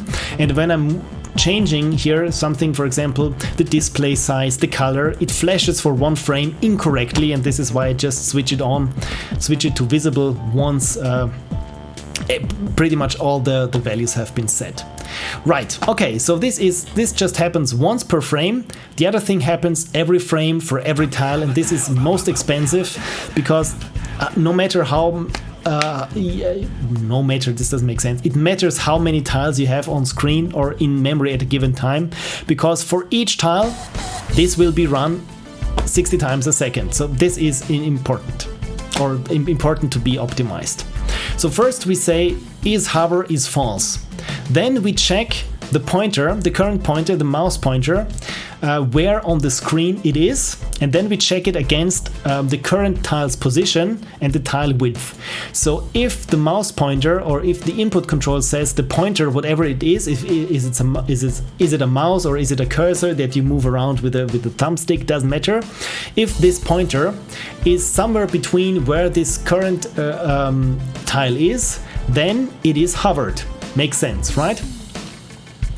And then we can say, we also say, yeah, it is hovered, but we also need to notify the board that which tile is currently hovered. So we say the hovered tile X is the tile X and the hovered tile Y is the tile Y. So this is why the board and the tile need to share certain amounts of information that they can communicate back and forth. So now we have told the board whether or not this tile is highlighted or not. So if it is highlighted, then we check, is it valid? And if it is valid, then we give it the color valid, otherwise we give it the color invalid. Valid means, now I remember, if it's valid to place a piece there. Just let me quickly show you how this looks like, and is highlight is now false, by the way. So this just depends or just defines the highlight. So if it is valid, which means because it's adjacent to the shaft, then it's blue. And if it's invalid, it's red, and it also changes the color, and not just the color, also the sprite, because it displays this striped sprite. And this is what happens here. So if it is valid, it's of color valid, which means it's the primary color. If it's invalid, it's the other color. And otherwise, it just displays it in its initial color, but yeah, it's either or when it's highlighted. So, and then highlight is false because I'm resetting is highlight every frame. Because otherwise, when something is highlighted and then you move the cursor around and you don't reset this, then suddenly it's just like painting on, because they would never reset from their state before. And here finally, this is really the last thing, if do move up. Once we say, yeah, the player has placed a piece and the entire field needs to go up, then we say for all the tiles, do move up equals true. This means first the tile says, yeah, my grid location is on Y is -1.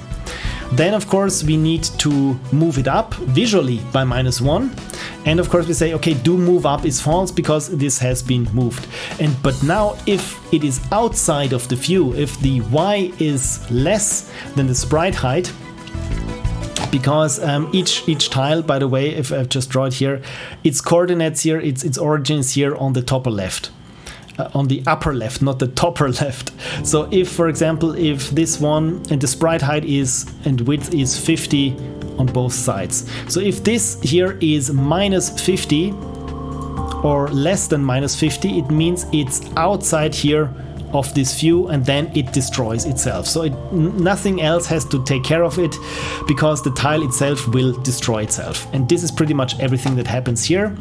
But more importantly is what happens here in the draw event. Again, depending on what type of tile it is, it's drawn differently. For example, if it's of type soil, then it uses the soil sprite, makes sense. It draws itself at X and Y at a scale of 1 and at a rotation of 0, so it's just, yeah, as big as it is and drawn at where it is, but at multiplied with the current color 3, and of the alpha usually that's just 1.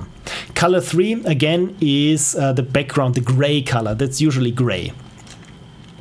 But for example here, if it's of tile type bomb, suddenly I'm painting three sprites on top of each other. What the hell does this mean?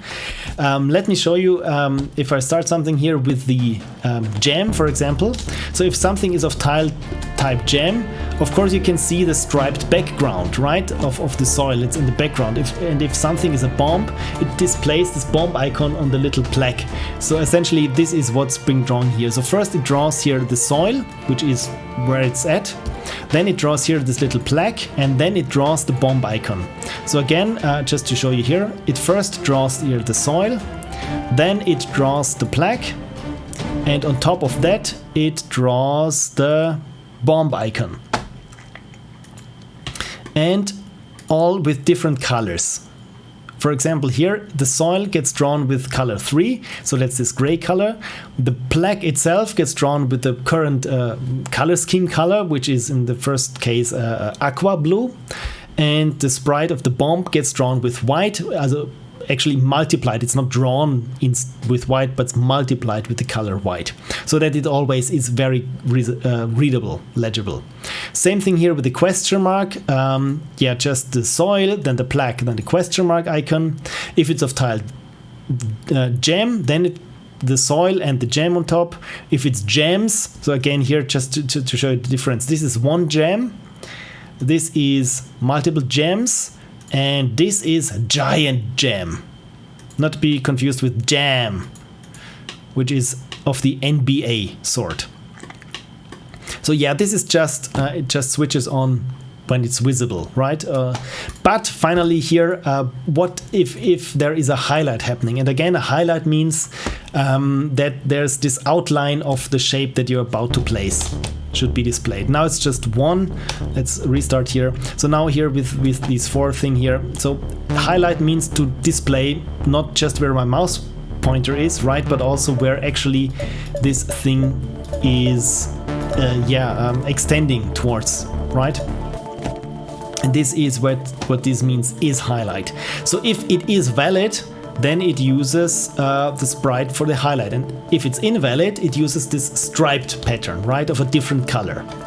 And if it is bombable, then it displays this little bomb icon. Again, let me show you. Time for me to go to bed, says TechBox North. Thanks for the stream. Again, thank you so much for sticking with me. I hope I could put you to sleep easier with this very verbose stream. So yeah, if you hover here over this tile, you can see here it displays the little bomb icon because it's a bombable and I can bomb it. Right. So if it is hover and is bombable and the player has more than 0 bombs, then we display this bomb icon. Otherwise we display the invalid icon, right? Because if the player has run out of bombs, it doesn't make sense to display the bomb icon, I would think. And this is actually all that the tile does, or each tile does individually. Cursipoo says it's like those palette hacks where you overlap transparent sprites to get more colors per block. Essentially, it is. This is really what I like to do. As you can see here, all my sprites, but this one here are just black and white, and I'm just overlaying them with different colors depending on what color scheme it is. So this I've been doing. You can see here everything in this game. Nothing has a preset color because I like to keep my options open. And also my game Finesweeper does this as well. But again, of course, it's a bit more expensive on the GPU if you just stack everything together at runtime, or in this case, for all the tiles, 60 frames per second for each tile individually. Right, so now we understood what is happening in the tile. Let's get back to the board, what's happening in the board on each step. So we created here our tiles, and we say again, if you're hovering a bombable, and as we've seen here, there is bombable is a property of each tile, then we just say a bombable is hovered, because the board needs to know if a bombable is hovered, right? So highlight current piece at mouse position. Again, if the current piece is not no one and the current piece exists as a grid data structure, again, I have to make absolutely sure that there is a current piece and it exists as a data structure, then we show the piece on top of the grid. The piece is a 5x5 grid, the pivot is a 2x2. So again, this is where I'm dividing this by 2, just so that when I have, for example, a grid, let me again show you. If I have a grid that's like 4x4 and the mouse position there is always centered, so that the grid, let's say this is a 2x2 grid, and this, my god, you can't really tell what I'm drawing here. I'm really sorry. Let me make a new grid, a very simple one. Let's make a 2x2 grid. So if I wouldn't be dividing it by 2, this is not a 2x2 grid, this is a 3x3 grid. Never mind. So so if I'm here at my mouse position, oh god, I really should have done this in Photoshop. It's really super hard. So yeah, my mouse would be, I'm using now this pointer here as a mouse. Can't even rotate this, right? This is MS Paint. So yeah, my mouse would be always at the top left of the grid, and because I don't want this to be, because this is super unintuitive, I want it, for example, if you rotate something, it's always around the center point, and this is why the mouse should be here, or essentially wherever the mouse is the center point of this grid, of the current piece that we're holding, right? And this is why the hovered tile X and Y is of the floored middle point, center point of this grid, right? And then we check if the current placement of this piece is valid where it's at. So if the current piece is valid, we say, yeah, it's true. And then we check if there is any case where it's not true. And we also can say here, there's a has valid neighbor. This is just a variable that I'm using. It's a temporary variable that I'm just using in this if case. So then what I'm doing now is I'm stepping through the entire grid, well, not the entire grid, the grid of the current piece. So I'm just going here, for example, let me just visualize this. Let's make this dark gray. Let's say we have a T piece here, and now I'm just stepping through each of those cells and look at is it a 0 or a 1. So if it's a 0, of course, then we can ignore it because it's empty, but if it's a 1, then we need to make sure that it's valid to place whatever this cell is occupying. Space Monkey says it's hard to control the overwhelming power of the holy MS Paint, but you're doing great. Yeah, I used to draw a lot when I was a kid, when it was still called Paintbrush in Windows 3.1. But yeah, thank you. So okay, so we're just stepping through all the rows in this grid. So, and then we look at if the current piece at position I and J, again we're just stepping through this grid one by one, is not 0. So if it's not empty, then it must be filled by either 1 or just any value. So if it's not 0. Okay, then we get the array from the grid. We get, again, this is type and ID. We look at what currently is there in this grid and we check the value. And the value is the type of tile that is at this point. So if it's granite, if it's slate, if it's a question mark, or if it's free meaning it's already this shaft that we've placed, then we say, no, you can't place it there, this is not valid. And we just break it off there, right? But then if this is not the case, so if, for example, if this tile does not overlap with any granite block or something, it's on diggable soil, then so far it has passed this block here. And then we just check the von Neumann neighbors for the valid neighbors, right? So von Neumann neighborhood, for those who don't know, it's really just a fancy way of saying, is there a neighboring tile? And there are different types of neighbors. So again, if we are looking at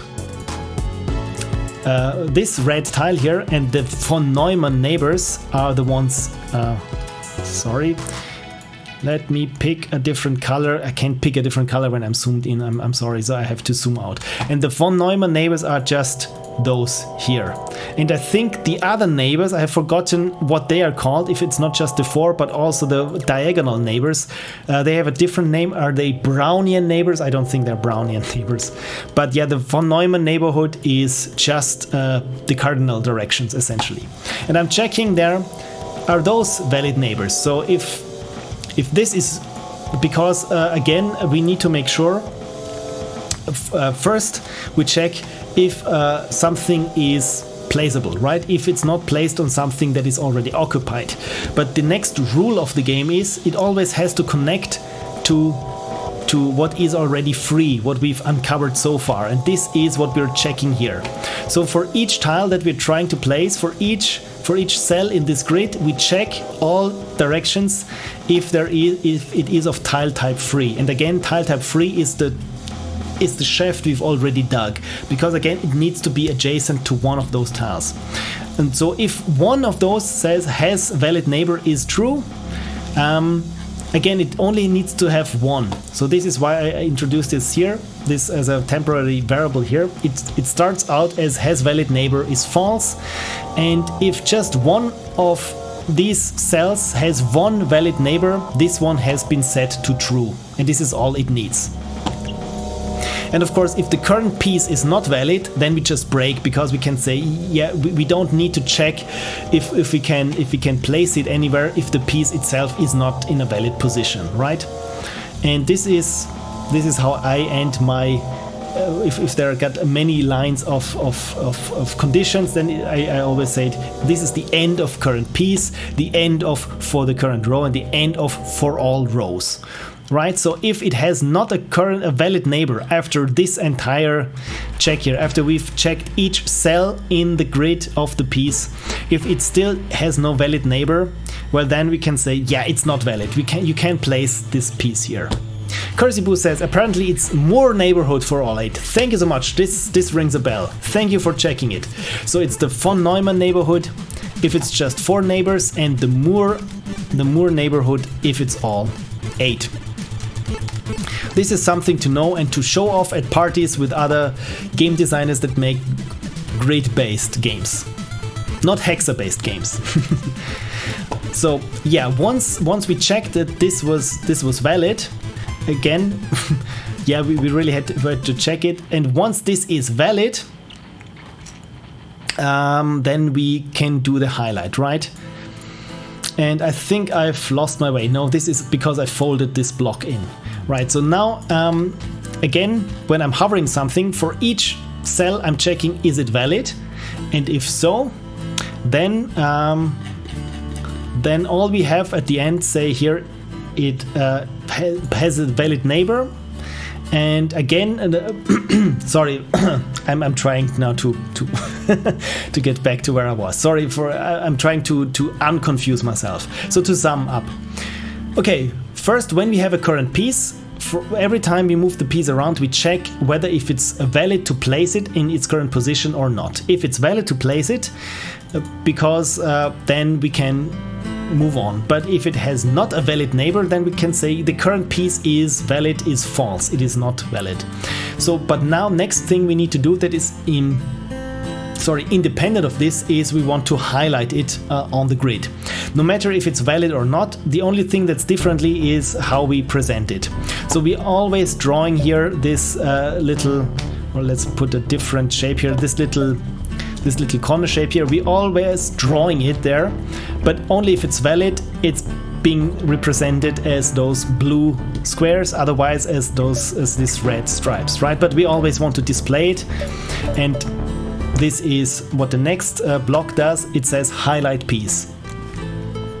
So again, for all the rows and cells that we have in the grid, and if the DS, when we get the current piece, and if it's not 0, so if it's a cell that is filled, then again we check here in the array. We get the array of the instance and check, actually this is just to get to the instance, and we check to the instance and we say, okay, dear instance, dear tile, if you are not undefined and if you exist, I will say to the tile itself, you're being highlighted right now, do something about it. And we also say, but you're not valid. But if you're valid, if the current piece is valid, then we say you are valid. You are valid. And if it's a bumblebee, we say, yeah, if it's hovered, it's highlighted, it's false. So again, we're just telling the tile itself that it should take care of its visual representation. And this is what this highlight piece is doing here, right? So, and this was this entire thing here if grid of current piece exists. Again, to sum up, first we just place the piece over the grid and see if it's valid to be placed. And the next thing is about the visual presentation. We're just telling each tile instance of all the grid cells that are being overlapped to display whether they are validly or invalidly highlighted right now. Cool. But now is, what if the game control says, hey board, you know what, the player just hit space, which means the player wanted to place their tile, the current piece. Do something about it. And it does communicate this to the board by setting this flag, do place equals true. So now if place the current piece. Okay, so now board control says, okay, I'm looking into it. First, it needs to check if the current piece is valid, right? But we know if the current piece is valid or not because we've done this, where was I? Right here. If you have a piece, it's always being checked if it is valid. So at this point we can work with this variable here. So if the current piece is valid, you know what, let's fold this down. So I want to place the piece, but it is not valid. Then I play the sound of place, but no, I can't. But stat depth row do place is false. No, I thought that the board itself would say you can't place it here, but apparently it does not. But it still plays the sound for placing something. So maybe this is a glitch. Maybe this is a glitch. Anyway, let's look into it. So I want the board has received the message, yeah, please place the current piece. In this case, maybe it's this T shape, wherever the current mouse pointer is at, where the current cells are being highlighted. So then show the piece on top of the grid. And again, we do it as we had it here before, when this was where we want to highlight it. We want to place it. Again, we make sure that all the individual cells are being placed, are able to be placed. And again, but at this point we know that this is possible. And again, we get the value and the instance. So the value, if the value is not 0, which means the value is, again, the first one is the type. The value here is the type of the tile. So at this point we can say, yeah, we want a particle effect because player has placed it because it is valid. At this point, because the current piece is valid, so we know, okay, for all the valid cells, in this case, again, this T shape, we do the following.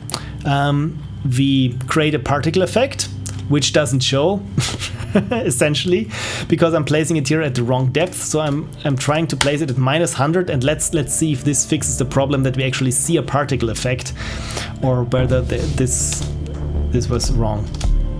Yeah, still the particle effect is not showing because, yeah, it's a bit more complicated with the particle effect. But anyway, it creates a new object, effects particles. I will look at this into briefly. Then a new glow effect, which I have commented out because it was a bit too much. But what's important is, okay, so now we've placed it and this is valid. On this grid, we set the current cell that whatever the cell was is now free, which means unoccupied. And right, and the current tile type, of course, is also of type free, which means instance do init is true because we changed the type of the tile. We need to run its initialization event so that it picks its correct tile, that it behaves correctly to everything else, that just the visual representation is correct. The next is we look the player depth, right? What depth we are currently in, because we've probably, or maybe not, the player has extended downwards and is at a new depth. So whatever is greater, the current depth the player is at, or the current cell that has been uncovered, whatever is greater, this is a new player depth. And now for the score, of course we want the player to award some score. So the current, whatever is set as the score for the tile, times how deep we are, times the actual top row depth, so plus the player depth, which means, again, the top row depth is the absolute depth where we are here. For example, we're, let's say, 15 down, and the player has just clicked this one here, which means it is additionally 1, 2, 3, 4. So it's 15 plus 4 is 19. So the actual points the player should get for this uncovered tile is 19. This is what happens here. Score keeping, and then we just say, yeah, stat score, this is the score, add it to the stats. But what if the player uncovered a tile that has a pickup? For example, a bomb, a gem, gems, or a giant gem. Well, then, of course, a different thing happens. It's not just they uncovered something, but also they need... yeah, it's a special case, right? So if we pick up a bomb, for example, we play this bomb sound effect, which is just or something like this. So of course, we play the sound effect, we give it the volume for the sound effects. Then of course we say, hey game, the player just has one more bomb, and we also say to the stats, a bomb was collected, do whatever you want with it. If the player picks up a gem, then we create a new effect. This is this glow effect when you pick up a gem. And with this scale, and the color is white, and the alpha intensity, this is just for the effect. This is just the glow that fades out. It's a very simple object. Again, it just displays this glow sprite that slowly fades out. This is all it does, and once it's faded out, it destroys itself. Then of course we play the sound, pling for the gem. And here again, SCR is the score. We multiply the score of the gem, multiplied with the depth at the current position, just like we had it before. Then we give the player the score, and we add one treasure was found to the stats. Same thing here for the gems. Just gets a bigger glow effect and a different sound, and for the giant gem, even bigger glow effect, different sound, more points, but essentially pretty much everything. And then we also say for each tile that we cleared, one tile was cleared, and so on and so forth. And this is here the end of if the current piece is valid when we try to place a current piece. And then finally we play the sound for placing something. Apparently even if it was invalid, but I can't really think that this happens when it's invalid. And of course we update the depth the player is at, because now we get the player depth and the row depth, and we say, okay, do place is false. After all these shenanigans, we reset this flag to false. Okay, this is when we want to place something. What happens when the player is hovering something and we want to bomb it? Well, first we need to make sure that it's actually bombable, and we know this because the tile itself told us that it was or is not bombable. So if it is bombable, we check if it is bombable, and also we check if the player still has more than 0 bombs. Because if the player has less than 0 bombs, we just play the sound of invalid, and we say bomb is false. We reset this flag because the player can't bomb, right? But if the player has more than 0 bombs, okay, then we pick again. We look at this array here at the current cell that the player is hovering over. Again, the value is the type, and the instance is this ID here.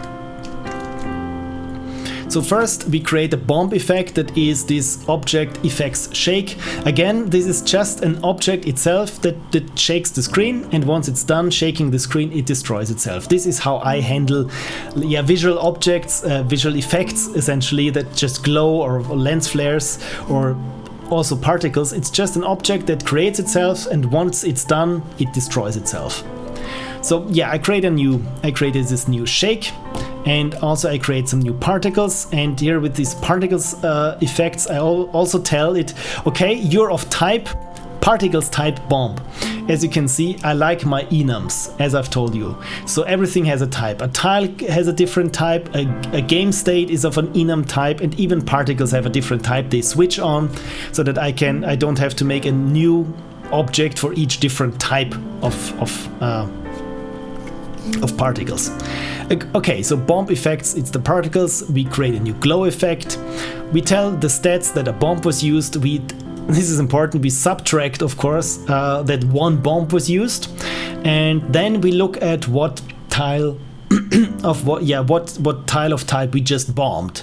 So if it's of tile type slate, that is this gray block that you can bomb. Yeah, we play the sound of bomb, and we switch the tile type to soil. But it doesn't make sense that we just switch the tile type to soil because it was slate. Oh no, it makes perfect sense. It makes perfect sense.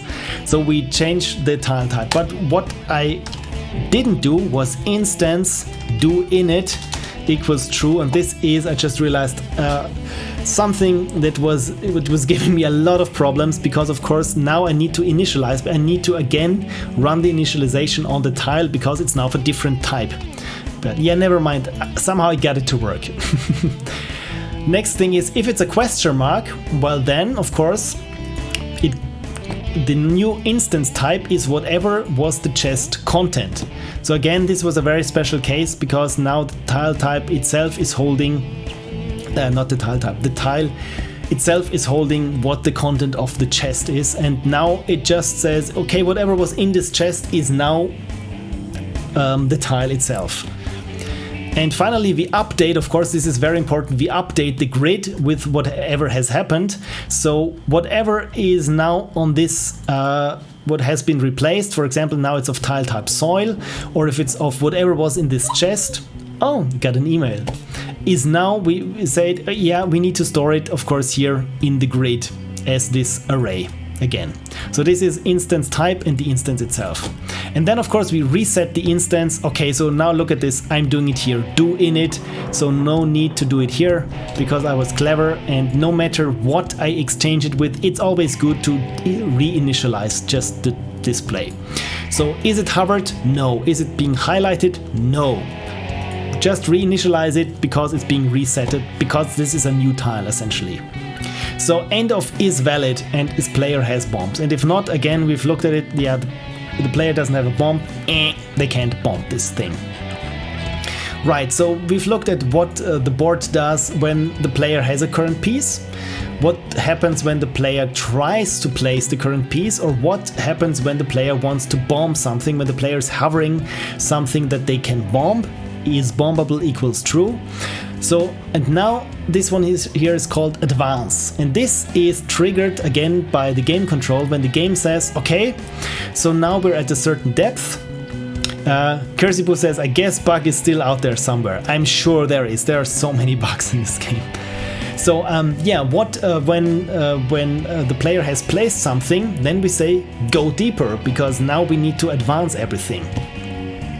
So what now we do now, again, just to visualize it. So go deeper in my game means just to take the entire grid and just move it up by 1. This is what happens here. So the top row depth plus plus. So the top row, of course, is now one deeper. The player depth, because this again is relative, is now 1 less. And the board chuck countdown. It's board chunk countdown, but apparently I called it everywhere chuck countdown. Yeah, you know what? I probably should take a screenshot of this, because this is this is okay. It's board chuck countdown, because if you remember, I said the board extends downwards, and every 7 rows that have been advanced, it creates a new chunk, either created randomly or picked from pre-existing chunks. So first, and this is where the other grid comes into play. So first, again, we have 2 grids which are, sorry, this is not what I wanted to do. We have actually 2 grids that are representations of what is in here. So first we clear grid B. This is our candidate grid. So we clear it with pretty much everything, and it's just soil. And then we say we copy over from grid A. So everything from grid A is now in grid B, but once moved up by 1. This makes sense, right? We create a new grid and copy everything that was in this grid over just by 1. And this is actually how that because we can't move the grid up, just the contents of the grid, right? So we copy over from grid A and copy back to grid A. So then because first grid B, there we go, grid B, this is the then grid A, but this we copy just a part of it, and this will become our new grid A. So it's, yeah, just and this is just for the data values, but now we need to move up all the existing tiles, and again with all the objects of tile we just say move up the flag we set to true, which means for all tiles that exist they move up their height by 1. And now here is the important part, create a new chunk of tiles when the gap on the bottom is big enough, and this means the board chunk countdown or chuck countdown is 7. So every 7 new lines we create a new chunk of that's 7 lines high. First, oh my god, this is so nice that I gave myself here this nice inline commenting. This is super nice.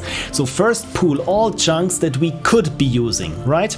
If you remember here, when I'm creating new chunks here, they have a certain, for one thing, they have to be either are they unique or are they in the certain range of depth where they could be spawned or not. So we have to find out from this array here. We just have to pick those that are valid at this point in time. So this is what happens here. So for all the candidates that we have, we create a new, or essentially we create a new list, and then we go through our chunks, or the entire array of possible chunks that we have of our reserve, and just create a new list of chunks that could be, that are valid in this point. Chucky the Mörderpuppe says, yeah, exactly. It's Chunky the Mörderpuppe. So yeah, first we look at the range, what current depth we are in, and then we see, okay, if the chunk's range is somewhere in between this row, this range, then it might be a candidate. Next we look, okay, if it's unique, then we have to look at the history of chunks, because if it has already been used, well, then we can't use it as a candidate because it's unique. So it's already used, so don't add, otherwise we add it to the candidates. Or if it's not unique, we can add it to the candidates, right? Then we pick one at random. We just shuffle this list that we have of candidates. So the list is now shuffled. And now we go through all the candidates and check how likely it is to be chosen. Chosen.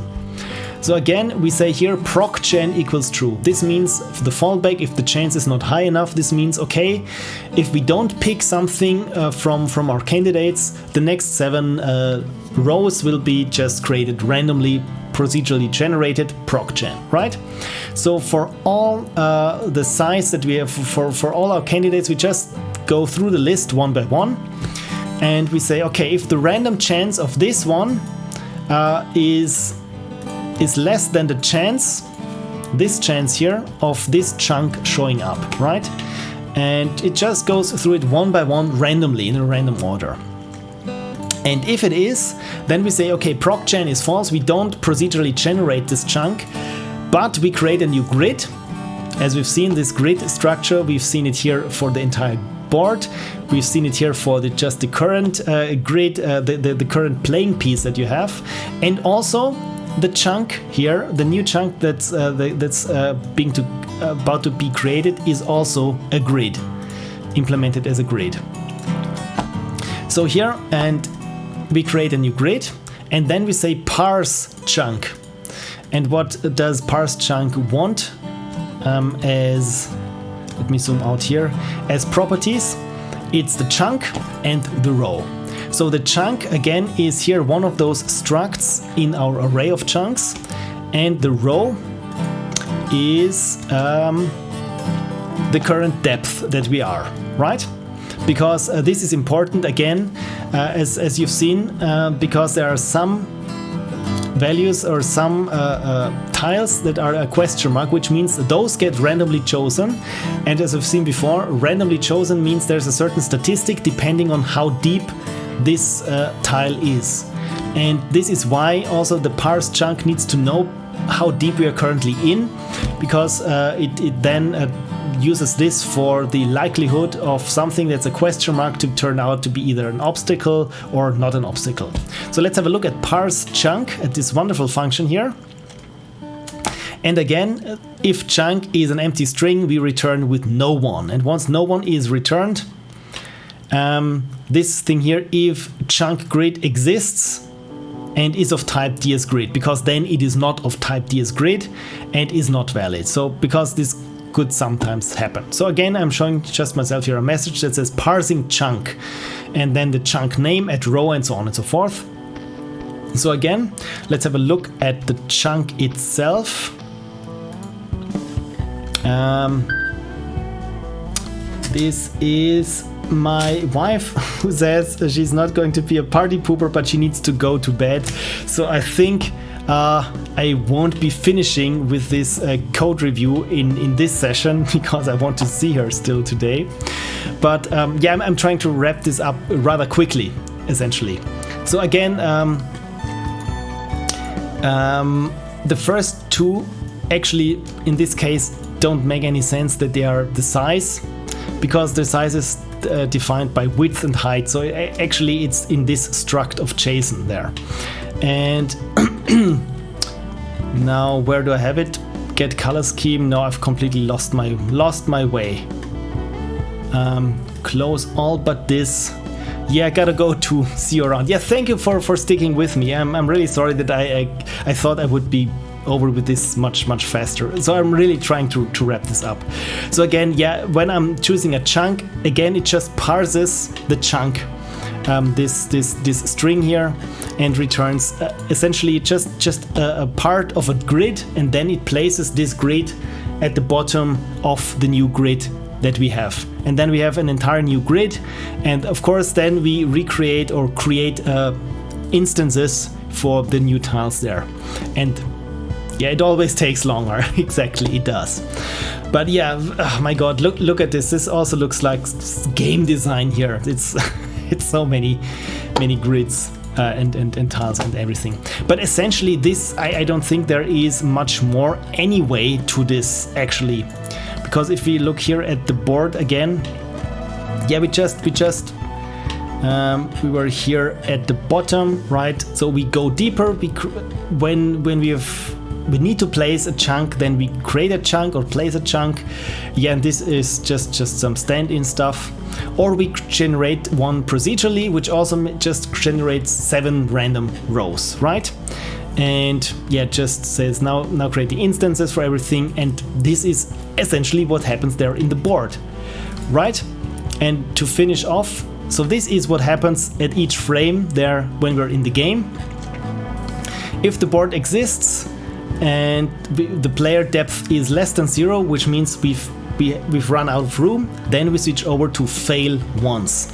And what does fail once mean? Or paused once? Well, then when we pause, then we just say the game state is paused and nothing happens. But if we failed, then we stop whatever current music is playing and we play the game over music, and we switch over to fail. And then here, yeah, we're just looping through, and if the button for restart is pressed, then the new state is game once. We restart the game. If is placed, then we start the game, or if confirm is placed, then we start the game. And finally here, if restock queue, this is when we've run out of next pieces. Again, we have this bag of current playing pieces that we have, and here in the game control, this one takes care of what pieces are next. So first, what we do if we need to restock our queue, we shuffle all the pieces that we have, the simple pieces, the advanced pieces, the standard pieces. It's just random. And yeah, and of course, then we need to, of course, to get the depth for us to know at which type of list we need to pick our pieces from. And then we just say pieces list current is get pieces list from row. Again, this just tells us, okay, if we're less than row 30, just have the simple pieces, and if we're greater than row 200, then we can have the advanced pieces as well. And then we just enqueue all those pieces onto a new queue. And because we've shuffled all the pieces that we have in the reserve, the queue is essentially random, and it's guaranteed that each piece of all the sets that we have just is only once. So it's not like you have in Game Boy Tetris, where one piece could come over like 6 or 7 times. No, it's always, you always have this full set, and once it's exhausted, all the pieces get shuffled, but it's not that you have like 3 or 4 of the same piece in a row, but some other piece that doesn't appear. Right, and then I got some effects here for text, which is also very simple. It just displays the text at a certain point.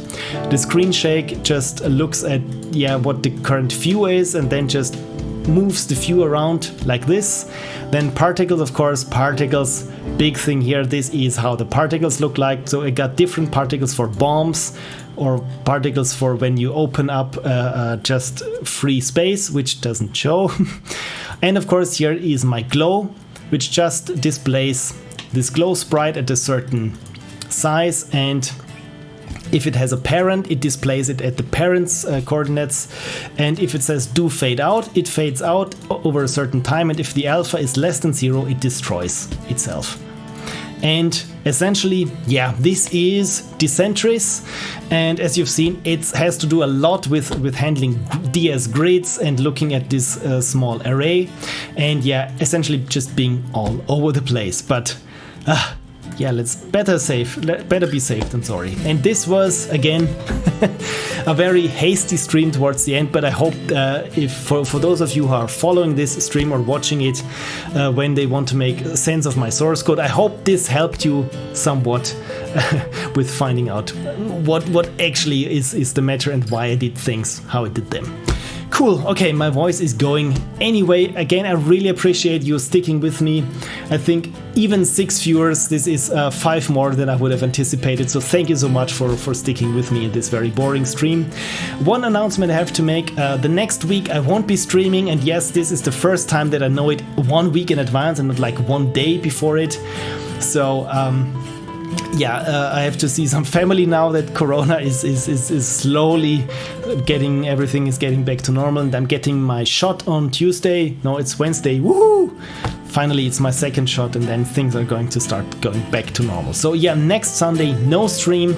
I hope you can make it 1 week without me. Cursipu says, impressed how much you fit into a game jam, thanks for the walkthrough. Yeah, it was many hours of programming. I also was a bit surprised how much code I got in there. And I've reworked this chunk system like 2 or 3 times, so this is why it looks a bit disparate. But somehow it barely works, but it does work, and this is cool.